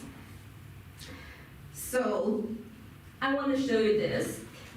It's about the first gilded Chinese porcelain. Golden as a precious metal has always been highly valued and strictly managed in Chinese history. Like the gilded ceramic were traditionally exclusive to imperial queue. And after we checked some historical archive, we saw that the first application of gold decoration to porcelain was indeed documented during the Song dynasty, that means 11th to 12th century in ancient China. And according to the left picture you can see is the artifacts from the Tokyo Museum. Is the Chinese porcelain, white glaze and brown glaze, decorated with gilded with gold. And although the gold decoration is already like faded away or peeling, yes. And then we are going to look at the 5 varieties of porcelain with gold decoration excavated from Sentinel Convents. So first, before discussing this object, I think it's quite necessary to clarify the definition of Qingran. It's a long story, but I'm going to talk in short. The term Qingran encompasses 2 different porcelain. One is Chinese porcelain. And the Chinese porcelain produced in the Jiajing period of Ming Dynasty. That means like the second half of the 16th century. And it was particularly popular in Japan at that time. And then another is Japanese porcelain, also called Qingran. But the Japanese porcelain was produced in the late 17th century, that means 1690s, I think. Yes. So as to the Qingran refer to 2 different porcelain. So how can we, to avoid the confusion when we mention these kind of things, as to the term Qingran originally referred to a specific type of Chinese Ming Dynasty porcelain with gold foil, that means gold leaf, yes, from the Jiajing period. And so Japanese named this kind of Chinese porcelain because its resemblance to the gold-threaded textile Qingran in Japan. So the name first is to describe a Chinese porcelain, but we think because later especially in 17th century, people, especially European, we used the name Qingran to describe Japanese porcelain more than Chinese porcelain. So, what is the Qingran? I would say the answer should be Japanese porcelain produced from the late 17th century. And then, how to call the gilded porcelain from late Ming Dynasty? I would recommend the word Chinese gilded porcelain produced not only in Jiajing period, but also in Wanli period. Wanli is a later period than Jiajing, because we found some pieces in Wanli period also imitate the porcelain in Jiajing. So I will set the title like gilded porcelain from late Ming Dynasty. Okay, so for now it's just the name. And about the Sentinel Convent, for example, we found 4 Wanli porcelain pieces, including bowls and plates with varying decorative style. And at the same time, I would like to mention we found like 3 archaeological sites in Portugal, including the Santa Clara Velvet Monastery in Coimbra and in Almada. But those are very, very little pieces about the gilded porcelain from the Ming Dynasty. Here we can see it's a green ground gilded porcelain. And both the green and the gold decoration have varied degree of corrosion. So in this instance, you can see the gold decoration serves as the primary pattern on the whole bowl. And from the detail you can see, and this one is also excavated from the Central Convent. And you can see it's similar to the bowl we found from the collection of the British Museum. And from the detail, you can see the fine details of these petals of looters, is the transformed looters, inside with the needle, and it revealing the green glaze beneath. So it makes the golden yellow and the green contrast to make it look more like opulence and more luxury. And the second one is the clay. The central medallion is embellished with crowned patterns and double blue and white circle. And inside is supposed to be a tail, the left one is supposed to be a tail of a phoenix. We call this picture in Chinese is 丹凤朝阳. That means a phoenix facing toward the sun. That means like prosperity in China. It means all the things on Chinese porcelain means good luck all the time. Okay, and the commander is also decorated with iron red at the upturned ring. Features iron red with bracket-shaped panel. Although we cannot see, we hardly see any golden decoration on the things excavated from Central Common. But we found one of the collection from the British Museum because they share the same shape. It's a kind of upturned ring dish. It's quite normally in cracked porcelain. But as to the gilded porcelain, it's rare. So this kind of this shape is our new finding because this one, the right one in the British Museum, we only saw this one of this kind. The shape is upturned ring, and the commander and the foot ring is a typical Prague porcelain dish style. And next, we are going to see this. It's the bottom of a bowl, and inside is a looter with the right erect. And when you see the picture, you will think, where is the gold? Where is the golden? So we found the similar decoration in the Tokyo National Museum's collection. So based on this, it's spectacular that the bowl from the Central Convent is still part of a Wucai gilded porcelain. So the first one is the green ground gilded porcelain, and the second one is we will call it a combined cobalt blue, blue and white porcelain, and with the iron red. And the second one, the third one is Wucai. So it's just for the gilded porcelain from Ming Dynasty. We have 3 different types of Chinese porcelain, different style, different pattern, different decoration. Yes. And now we come to the second one, Wucai. So further developed from the Ming Dynasty, Wucai is a renowned masterpiece in Qing Dynasty. I think it's with the development of the green color palette, it stands out the most. So it got the name familiar that in Europe. It may be more familiar with you. And a notable feature of Wucai in Qing Dynasty is the intensive use of gold decoration, like imparting a sense of opulence to the vessels. So by the time the technique of the gold decoration had merger akin to other color materials painting process on porcelain, and the quantity of wood-type porcelain excavated from the Sentinel Common is limited. Only 2 pieces founded with gold decoration.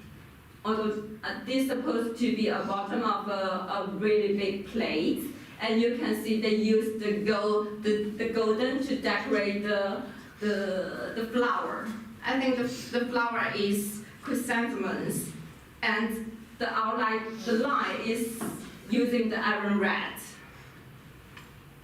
And this one is a very little pieces of a saucer, and this bee motif is very interesting to point out. This incorporates European style because the beads motif on the ring is not usual on Chinese porcelain, so they incorporate European style, and they will come since in the 18th century gradually become part of the Chinese porcelain decoration. And this one is what we found from an university's museum in Peking, and we did find one more piece similar in the V&A museum in the UK. And the third variety is familiar rose. And it emerged in the late Kangxi period, but flourished during the Yongzheng period. That means the first half of 18th century. It was a type of low temporary enamel color developed and in Jinezhen, inspired, influenced by important. I think one of our colleagues mentioned Falangcai from abroad.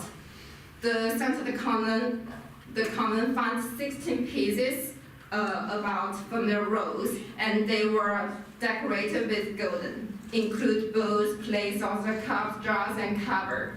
And gold decoration in familiar rose, this is what we found from the Sentinel Common. It's primarily used for outline the shape, the flower, and small embellishment, consistent with the gentle tone of familiar rose. And the fourth is the iron red with gilded porcelain. It was a popular ceramic during the Kangxi period. That means the whole 18th, that means the very beginning of the 18th century. Yes, and we found 7 pieces of iron red glazed porcelain with gilding were excavated. And about this iron red and gilded porcelain, let's just say one thing I think that is quite interesting. It's evident to know the iron red and the gilded porcelain, they feature traditional Chinese patterns, such as you can see the looters and some lingzhi is a kind of fungus, yes, and the clouds, these kind of things. But the vessel shapes are tailored to European tableware. So it reflects a common practice in early 18th century report porcelain. And Chinese porcelain is another story between Chinese porcelain and Japanese porcelain. Their exchange and their competition, it lasts like 2 or 3 centuries. It's a very long story. Maybe we have time to talk about this. And you can roughly to see the overworld between Chinese imari and imari. Imari then means Japanese imari. So you can see the Chinese imari more focused on the balance of the cobalt blue and the iron red. And imari, that means Japanese porcelain, is more shining. They use more golden decoration to make the vessels look more opulent. It is about the aesthetic and the taste in different cultures. And we found 48 pieces of Chinese imari porcelain from Sentinel Common, including like the plate, saucer, bowls, cups, and bottle. And we can see the patterns mainly consist of the flower. The flowers like divided into pinions and looters, and one more is the Okay, never mind. I forgot. One more is what.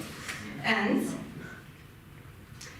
in conclusion, the discovery of color and gilded porcelain at the Southern Convent really helped us to know the variety and the type of Chinese color porcelain imported into Portugal from the 16th to the 18th century, and it showcased the Portuguese taste of this kind of opulence and refined things. And about the gilded porcelains found in Portugal, I think it's quite interesting to conclude that maybe in the 16th century, like the gilded porcelain from the Late Ming Dynasty, I really hate this name. Yes, maybe it would like reveal the target market was not Europe. So the whole Portugal, as so far we can find just very little pieces from 3 archaeological sites. It was like still the East Asian, such as Japan, such as Korean countries, because we share the same aesthetic preference at that time. But by the 17th to the 18th century, the gilded porcelain were absolutely the ones producing mainly for Europe, because it's in order to cater for the Rococo and Baroque style at that time. And it also need to mention, it highlights the nuns in the Southern Convent's luxury living and pursuit of materials pleasure, far removed from the ideal convent's life. And besides, for example, we found one pornographic bowl in convents. So it's not what people think nuns in the convent. They live a really wealthy life in the convent. So that's all. And of course, we do have so many related issues and not able to share with you. I'm looking for maybe next time we can talk more in detail. Thank you so much.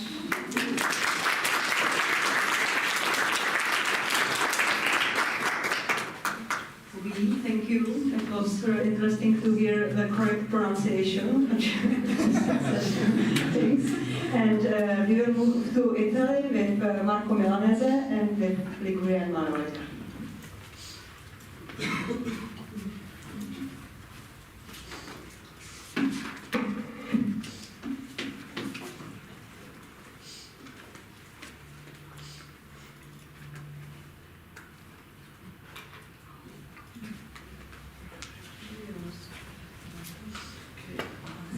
Thank you very much to all organizers of this Congress. The topic of my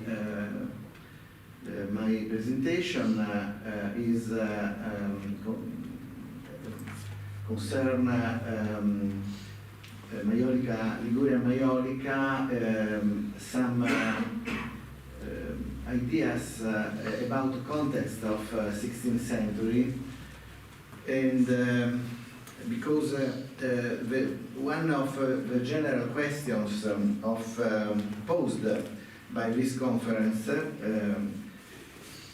that's whether ceramic materials can represent markers of the onset of the historical process of globalization, requires that the sources subject to this evaluation have a certification of the very context of provenance that gives the artifact the dignity of a source. To discuss the subject of globalization from a perspective of archaeological research, and the ceramic record in a post-16th century chronological perspective, I think it may be useful to refer to the concept of the world economy developed by the French historian Fernand Braudel, with the meaning of the economy of a part of the world, distinguished as an homogeneous economic whole, with the characteristic of a real network with its own center. Applying this definition, forms of globalization and world economies are already present in medieval times and are clearly visible in a closed but extremely large geographical space such as the Mediterranean area, with scales from regional to macro scale. In the scale, in the case of the medieval Mediterranean, archaeology documents sets of economies worlds, even macro-scale ones, such as the political and economic empires of Genoa, Venice, the Crown of Aragon, and later that of Spain, through the study of the geographical distribution of the material and ceramic markers, with a capillarity completely unknown to written source. With the beginning of 16th century, some world economists embarked on a path to become world economists, and the ceramic evidence from archaeological context clearly marks this transformation with an extension towards the Atlantic, Northern Europe, and American markets.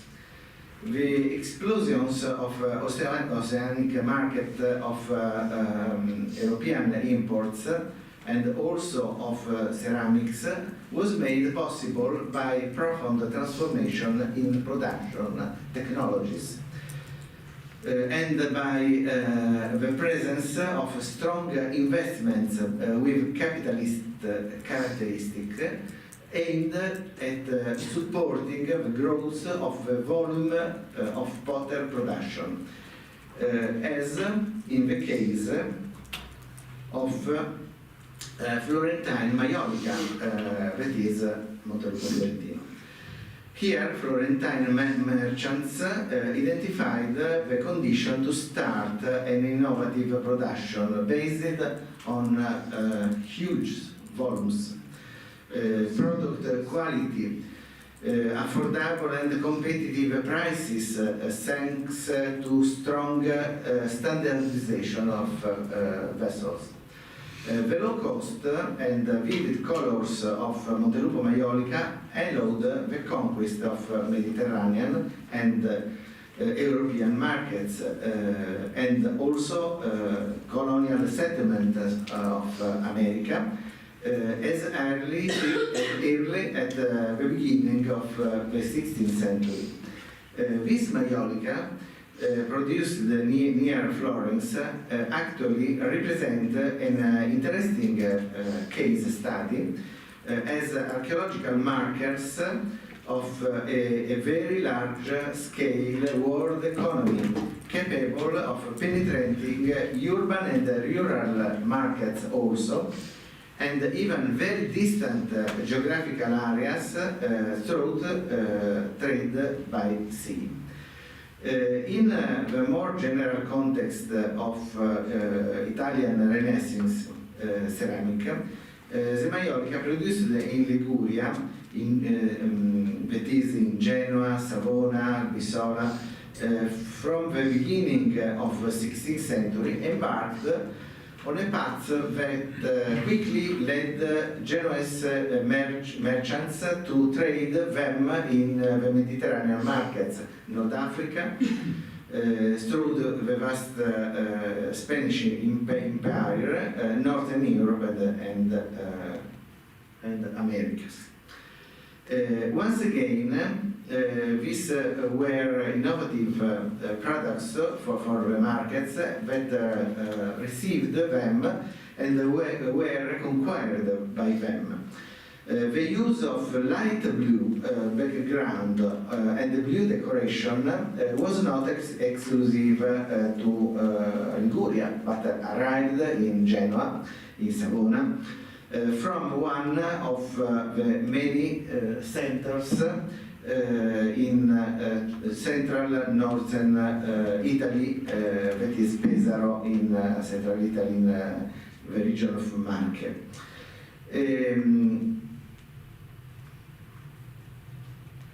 Pesaro.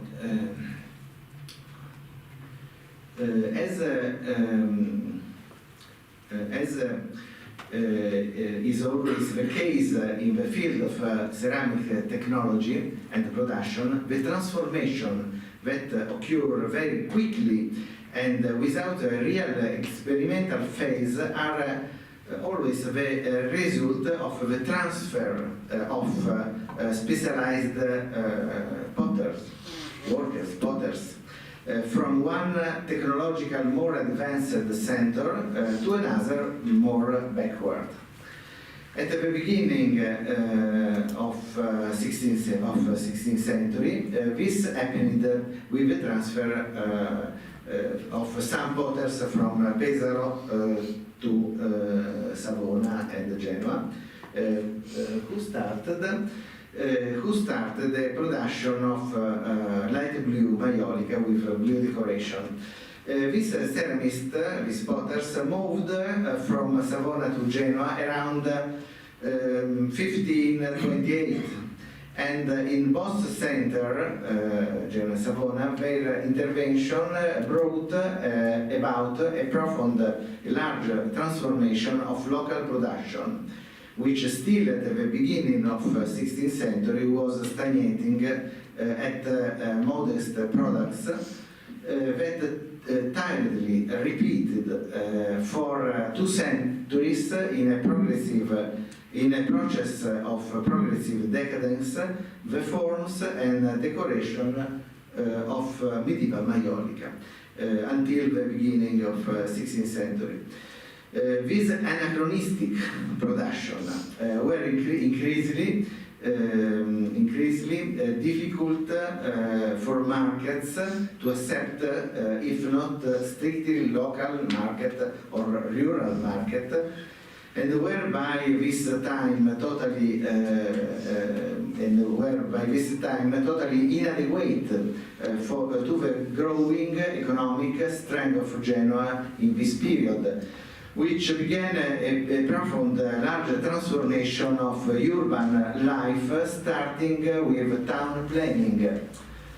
The Madrid Convention of 1528 sanctioned for the Genoese the full freedom to trade freely with all the states of the Spanish crown, as well as the recognition of the sovereignty over Savona obtained after a century of struggle between the two cities. The transfer of potters from innovative Renaissance schools to Genoa thus seems to have been motivated initially by the new needs of the city of Genoa, of the city's financial aristocracy, and later by a rapid, large adjustment of taste.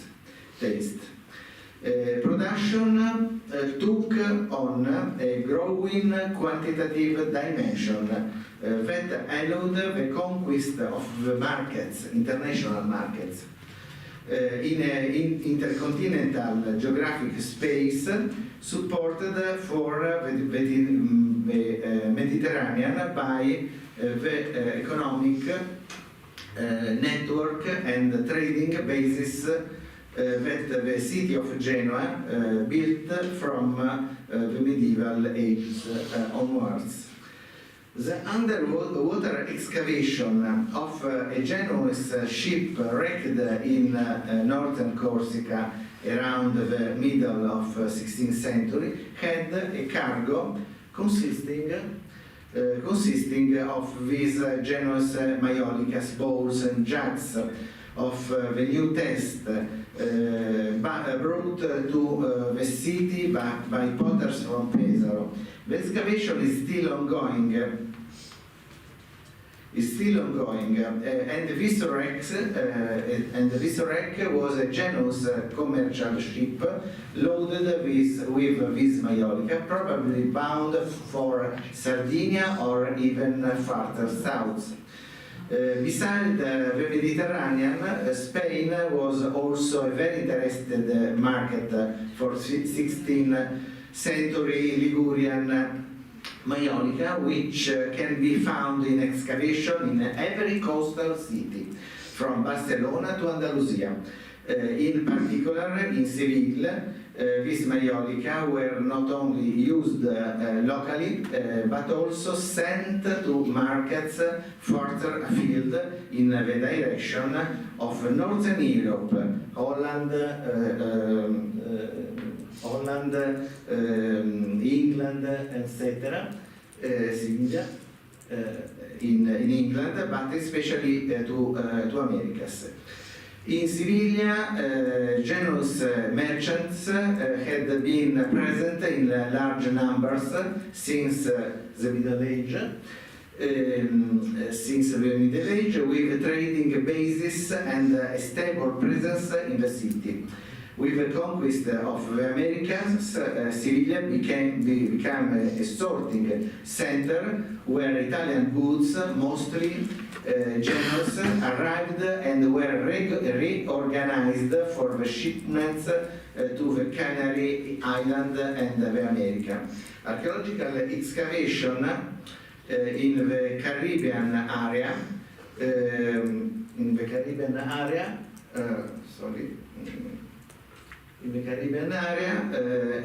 in Santo Domingo, Jamaica, Cuba, Texas, Mexico, Venezuela, Panama, have yielded Genoa and Ligurian maiolica, especially from the mid-16th century.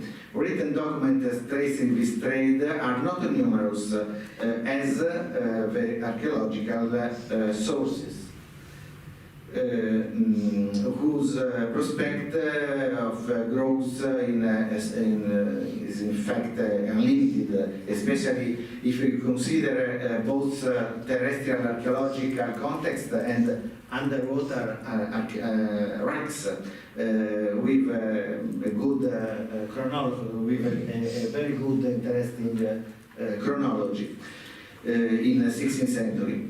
The strong impact of that Italian ceramic production had in Sevilla and other cities in Spain led finally the relocation of some Italian potters to Iberian Peninsula, such as some members of now Genoese Pesaro family, who moved to produce directly in Sevilla, together with potters from Genoa.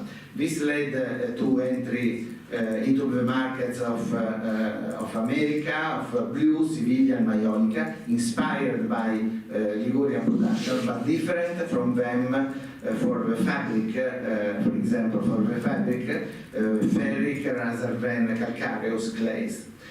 In conclusion,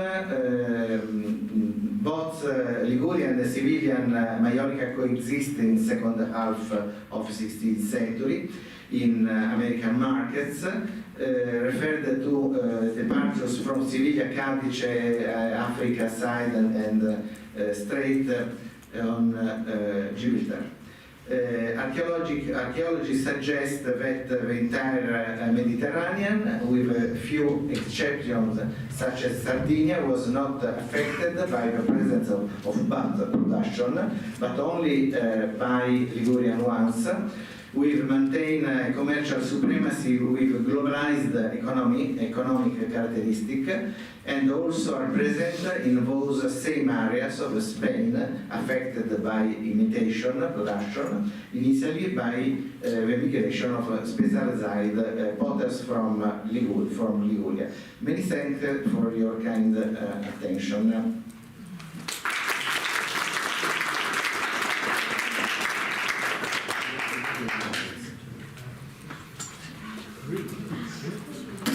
Thank you very much, Marco, for such a trip around the world.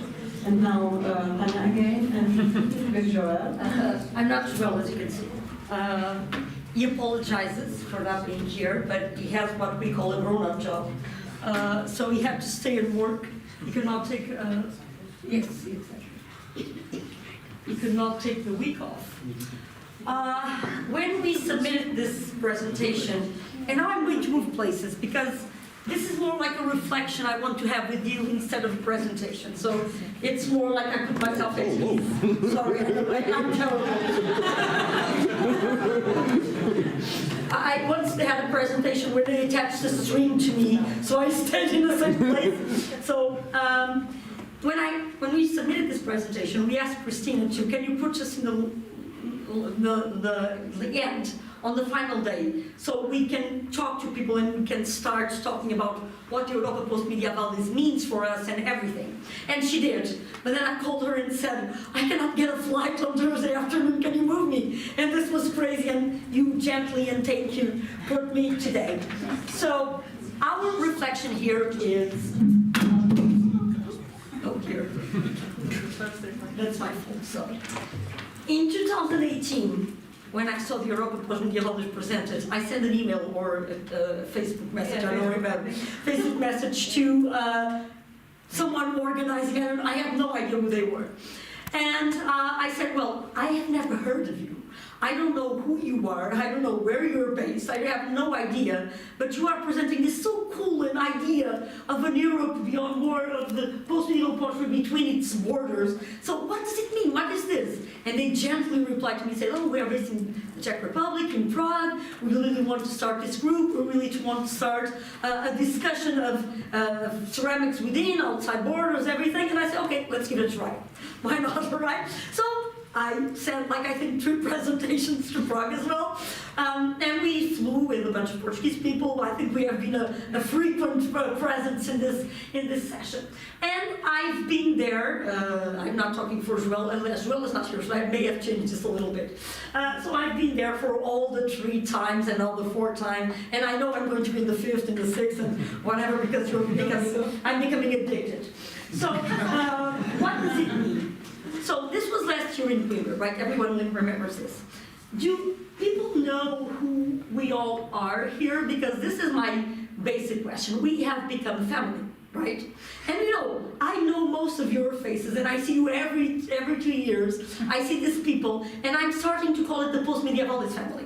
Like, it's amazing, like, we've had a presentation, Adrian sent a photograph, like, have you seen this? So we are in contact with each other, and we are sending emails and everything, so this has become like a family in a broader sense.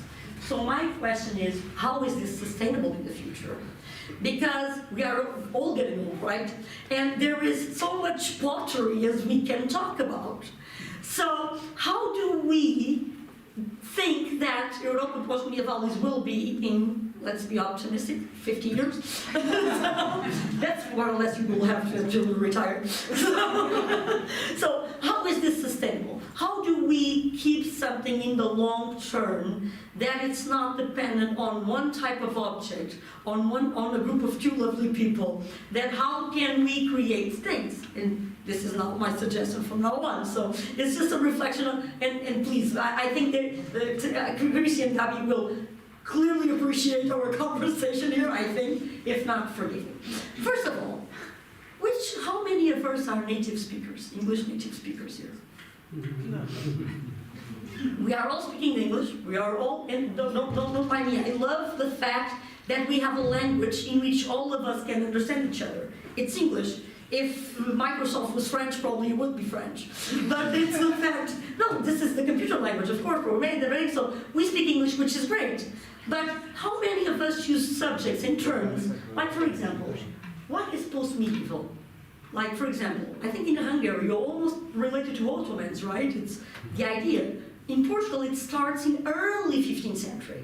In early 15th century, it's medieval for most of Europe. In Scandinavia, someone from Scandinavia, it's probably late 16th, early 17th century.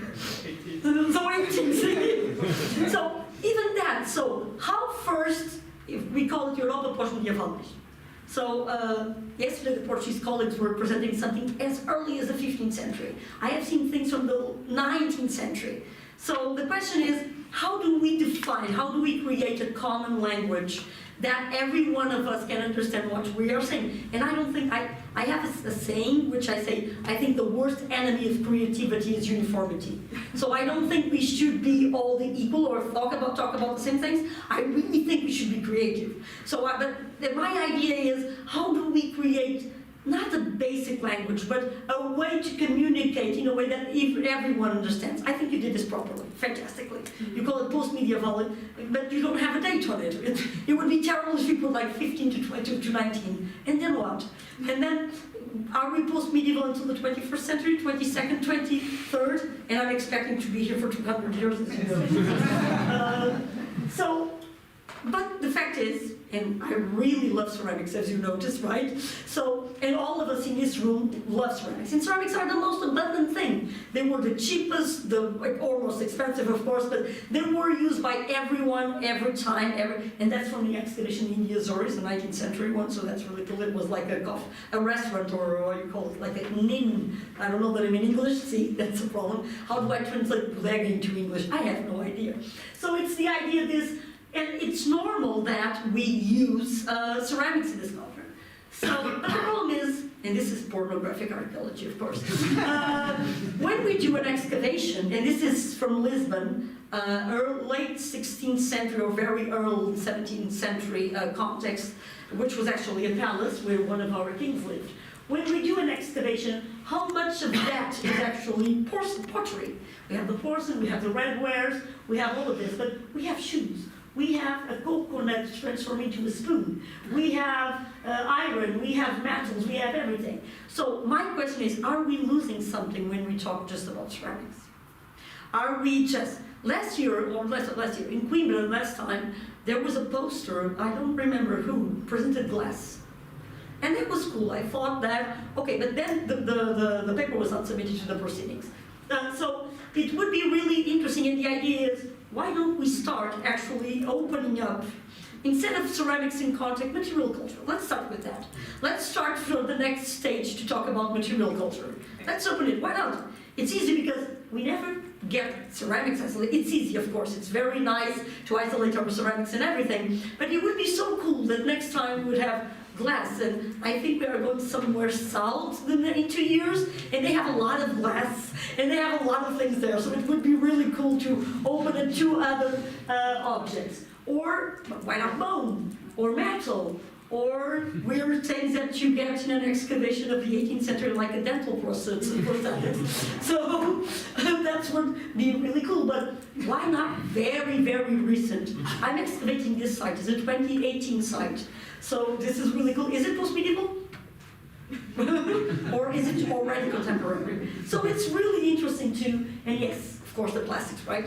Yes. Yeah, they are already archaeological. Can I bring them? Can I do paper on plastics next time? So I don't know, I'm talking to the scientific committee, what I'm trying to influence. But that's the idea. The idea is, when we study a site, we never study ceramics. Ceramics are just a small or a big fraction of everything we study. So I know that these concerns are probably not, someone already had them, a lot of people do, but I feel that, for example, we probably can go a little bit more is, I don't know if this word is well written, but is it not just about the raw material something is made of, is it? It's much more, so should we become more theoretical? I have seen all fragments published, like what, 5, 6, 7 papers around Europe, 8? How can I do a post-human approach, not talk about the ceramics, but talk about the vase itself and how they represent animals and not necessarily people? That would be fun. Or ceramics as an hyper object. I love the concept of hyper object, okay? So something vast, temporal, and geographical scope, large, finitude, existing on different scales, affecting humans and other life forms. Neolithic, IKEA, to fish octopuses. So our ceramics influence the life of animals, right? So why can't we do something that actually it's not influence? And there is a major thing about octopus that I love octopus thing, the fishing, it's amazing. We can do all typologies of that, which is fantastic. So this is a paper, someone was talking yesterday about reconstructing with recipe books. So I must say that if the paper is approved in Ravenna, I'm going to present this. We are going to recreate a 17th century mill with original objects. They are not archaeological, they weren't supplied by a collector, but with 17th century objects bought in auctions and everything, but we have an historian of food and everything. Is creating a meal so we can cook. We are trying to reconstruct it more closely related to things. So, but the problem is, I'm doing this paper. How many papers do we see here? How many papers do you think this collection could come? One about, oh, sorry. Oh, I forgot. One about the Portuguese faience, one about the imports, one about the Italians, one about the redwares, one about the porcelain, so one about the glass. The question is, I'm going to write all of these papers? Probably not alone. So a lot of people are going to do so. I'm selling the same collection on different views, and I never talk to those people. So the idea is, can we start, instead of isolating things, also bring like contexts, like entire context, so we can discuss how things relate to each other. Like, you presented the porcelain from the Santana context, we presented the miniatures. What do they mean in the large scale? What does it mean to have 300 miniatures in a wide context of thousands and thousands of ceramics? Is it too much? Is it too low? It's 1%, 10%, 5%? What does it mean? That would be also interesting to start seeing. So we ask you, and I want to hear from you, of course. Should we change or continue to be a group dedicated to ceramics? First question. Should we be more theoretical, or are we the kind of archaeologists saying that theories for others? Let us think, let them think there. Or can we be creative to a point where material culture and archaeology engage with art and activism? To a point. I did a session on Nordic techniques, Saka was there in Finland, and we did a section on creativity. Creativity in archaeology. Just was the name, and not a single paper on ceramics was presented. So the major archaeological find ever, that everyone deals with it, people don't think they can be creative to a point where they can actually engage with creativity in ceramics, which I think is horrible. It's so amazing the things we can do with ceramics. So extraordinary. So this is more like a reflection to all of us, and I'm sorry, this was tomorrow's paper, of course, but this is more like, can we actually change things? Can we actually bring more of us to raise this group? Because I know that in 2 years' time, all of us are going to be there. And in 4 years' time, all of us are going to be there. With a little variations, we know we attract some local people and whatever, but there is a core here. And should we want to enlarge that core? Or it's too scary to do it? Thank you.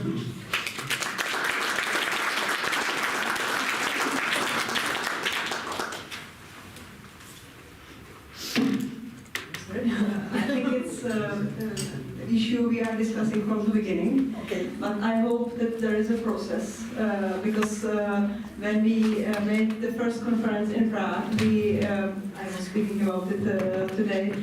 We wasn't able to even imagine that we will be able to make such a conference abroad.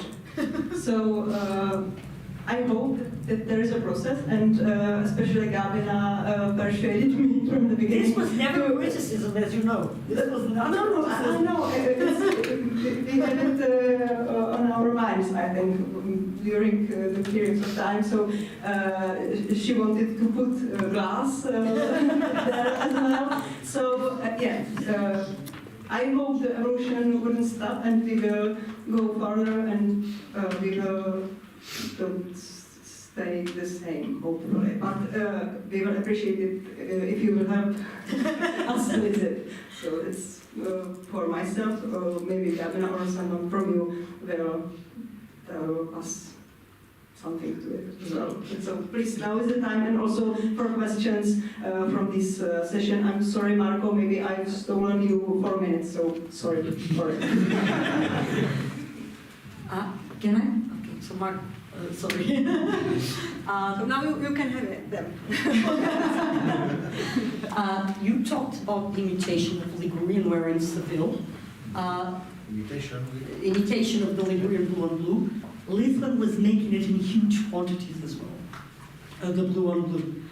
So it's just a thing that I know that sometimes it's probably we have a few papers published in Portuguese, but in English there's at least one that actually I don't know how to visually distinguish them. I don't know. I'm only sure because archaeometry told us that there are still Lisbon, but I don't know how to visually Archaeometry is a study of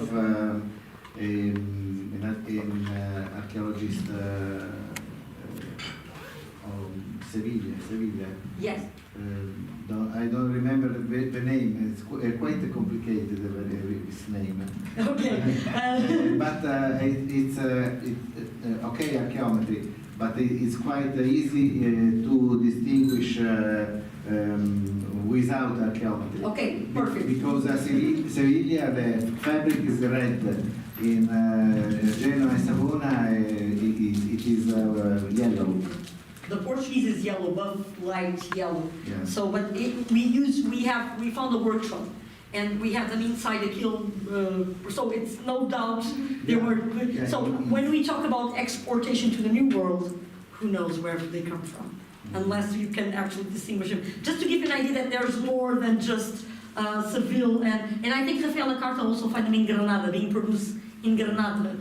So she has that MA dissertation. Also in Granada. Yes. Yeah, but that's not my area. There are many importation from Liguria, Granada, Alhambra. Dot in your map, you can send you the paper just to say sorry. So other questions? I would like to add something to the postman. Just one thing, I really enjoyed your presentation, and the first one, the green one, and there was the third one, that was a little bit similar. These two types are in the one of them in red. There is in the Victoria and Albert Museum, and it's got a silver foot, and on the foot there is an inscription that it was bought in Istanbul in 1580. Yes. So I really like it that it's very, very well dated things. And all these are we have it, of course, in the Istanbul in the treasury of the sultans, and that's why I wanted to ask: is it obvious that it was imported by the Portuguese, or can we think that it was going in some other way? Because this one, which is in the Victoria and Albert Museum, we know that I think the people who bought it is a German nobleman. He bought it in Istanbul. So I just wanted to ask the way how it can get to Britain.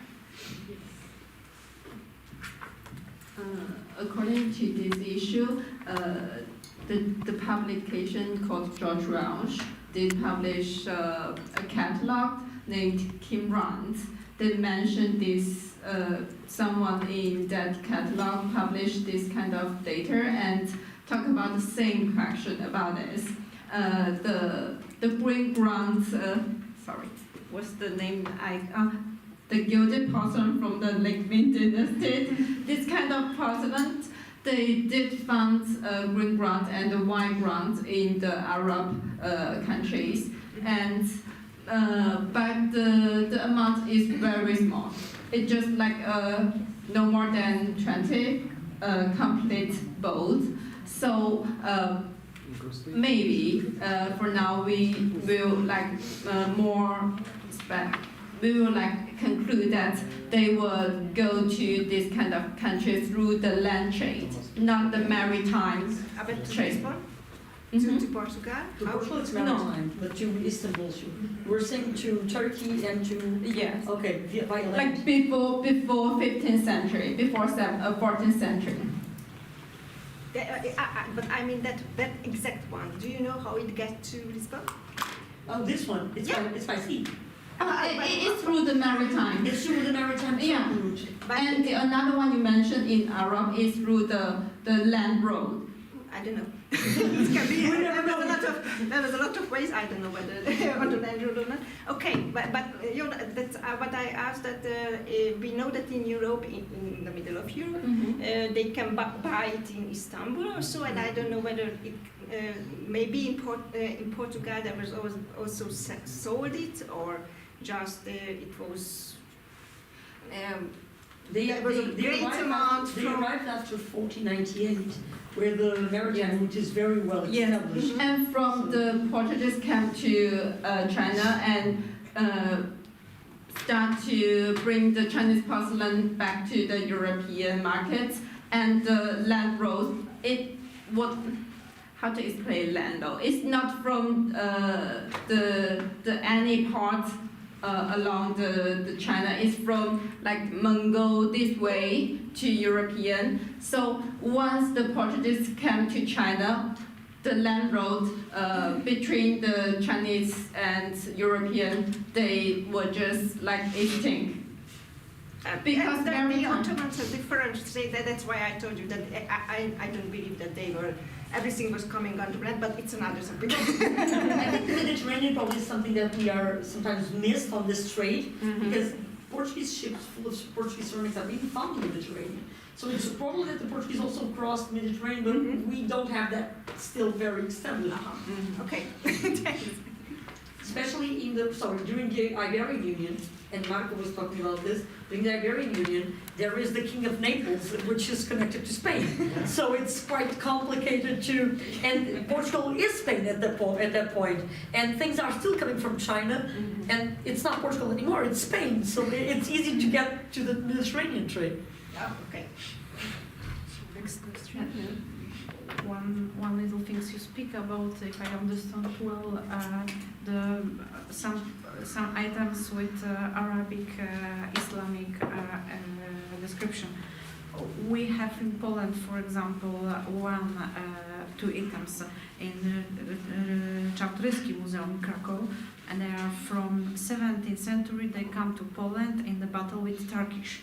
We find this in Grand Vizier items, and it's from the Judging time, then 100 years older, and it's with gilded, but it encrusting in Ottoman Empire by the gold and rubbing.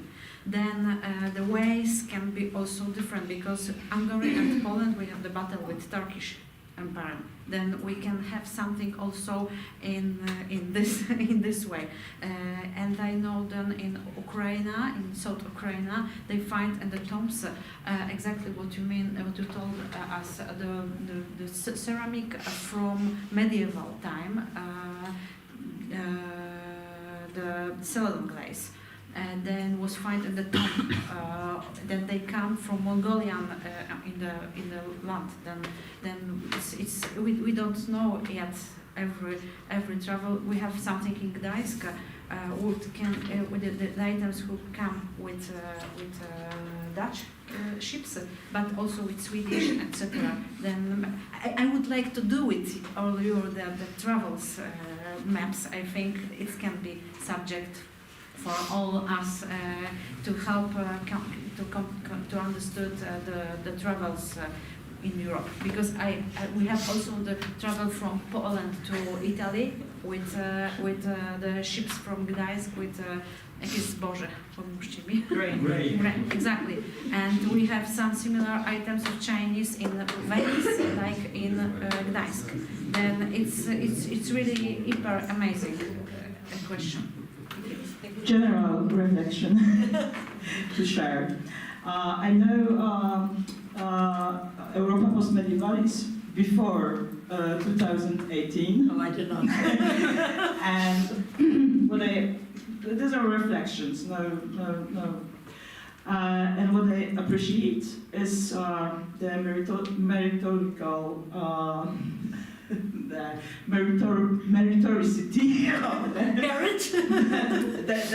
the quality of the papers were very good, and I like that when we present the papers about the ceramics, we can see the differences between the lands, countries, and it's very, very good. I also have a contemporary experience also since 2013, since they begin. Okay. And they also changed, because at the beginning it was very fun to play with the interpretations, to mix the contemporary interpretation with the past. But now it goes like too far to interpretation, and I think they lost the subject. And that's what I see in the English text, when you have one picture and 20 pages of what was happened when. And both things are good, in a way. But it depends what the market, existing market is now. I think there's more, fortunately, unfortunately, no English people, too much English. But it's the language we talk. No. I'm not talking about the way of thinking. The way of thinking. Yes, American, not English. Okay. I'm American, yeah. Yeah, but I think that the advantage of the postmedievalis is to see the transfers. And of course, it's a bit poor with the human, but I think your ideas are to put some more interpretation. It's a kind of just a last. I also deal with 19th and 20th century things. This is complicated to deal pottery without anything else, and it all have a broad context to if we go that way, it's going to be very thick specialization to present each part of the... I think everything complicates in the 19th century, right? Yeah.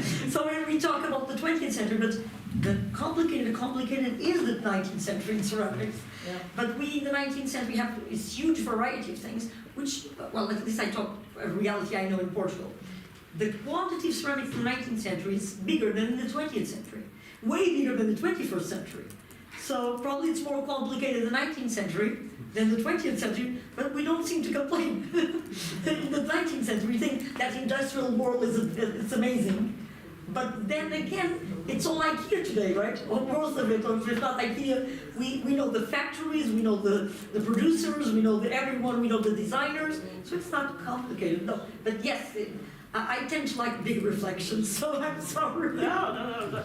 It is complicated because there are so many factories that you have to... So thank you, Joanna, for her opinion. And another question or remark? It's a remark to Tanya, and I hope a bit to open the postmedieval for other materials, because when we have the other materials, we have the whole context, and it is important for the social environment. So it's the reason why I'm for but the opening. I'm thinking.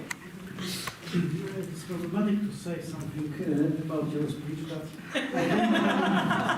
thank you. I think it's important to be young in archaeology. So I think I'm not young we should anymore. be In your as mind. much young as we could produce new finds and new interpretations. So we could discuss about theoretical aspects, but it's only a small problem. I think that we should open to new areas, presenting material, and because we have a lot of free spaces without artifacts, so without interpretations. I think that it is possible to make a marriage with glass. It's easy to connect, or for example, stove tiles. I think it will be problematic to cooperate with other raw materials.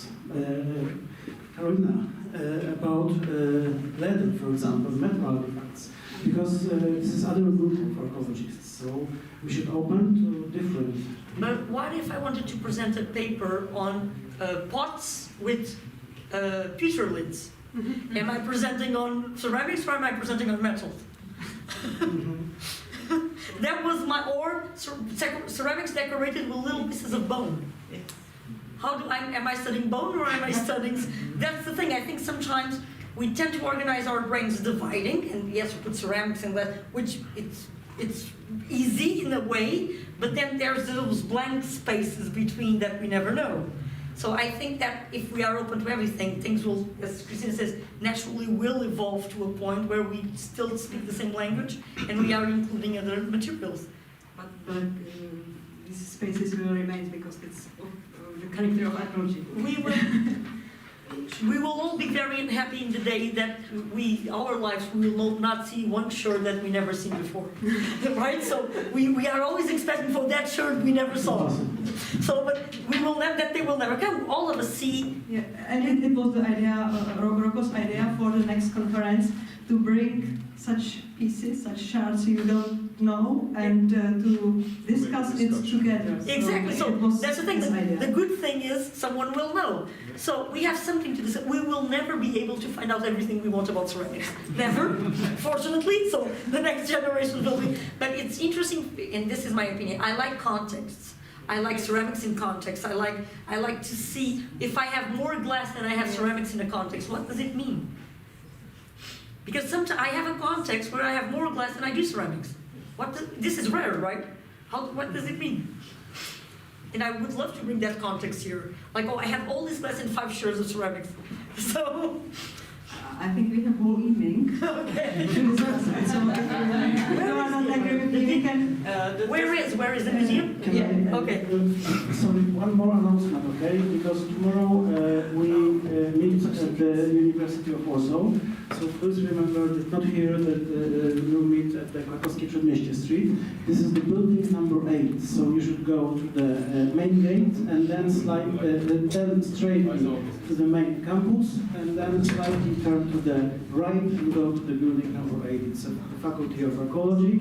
We meet at the room 210 on the first floor. Sorry? One last but important thing, because some of you are leaving and tomorrow maybe it won't be the time for it. We would like to confirm that all contributions could be published in our proceedings. The conditions are the same like during the last years.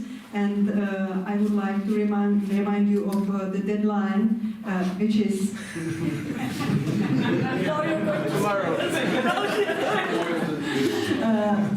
30th of June, the end of June. So please remind June. Can you do it July? This year. No, because we have a tight schedule to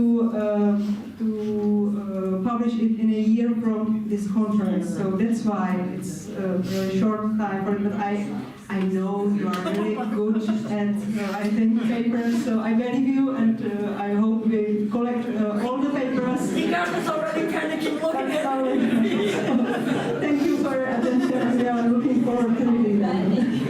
So because some of you know, we received the after extraordinary. You both are extraordinary. No,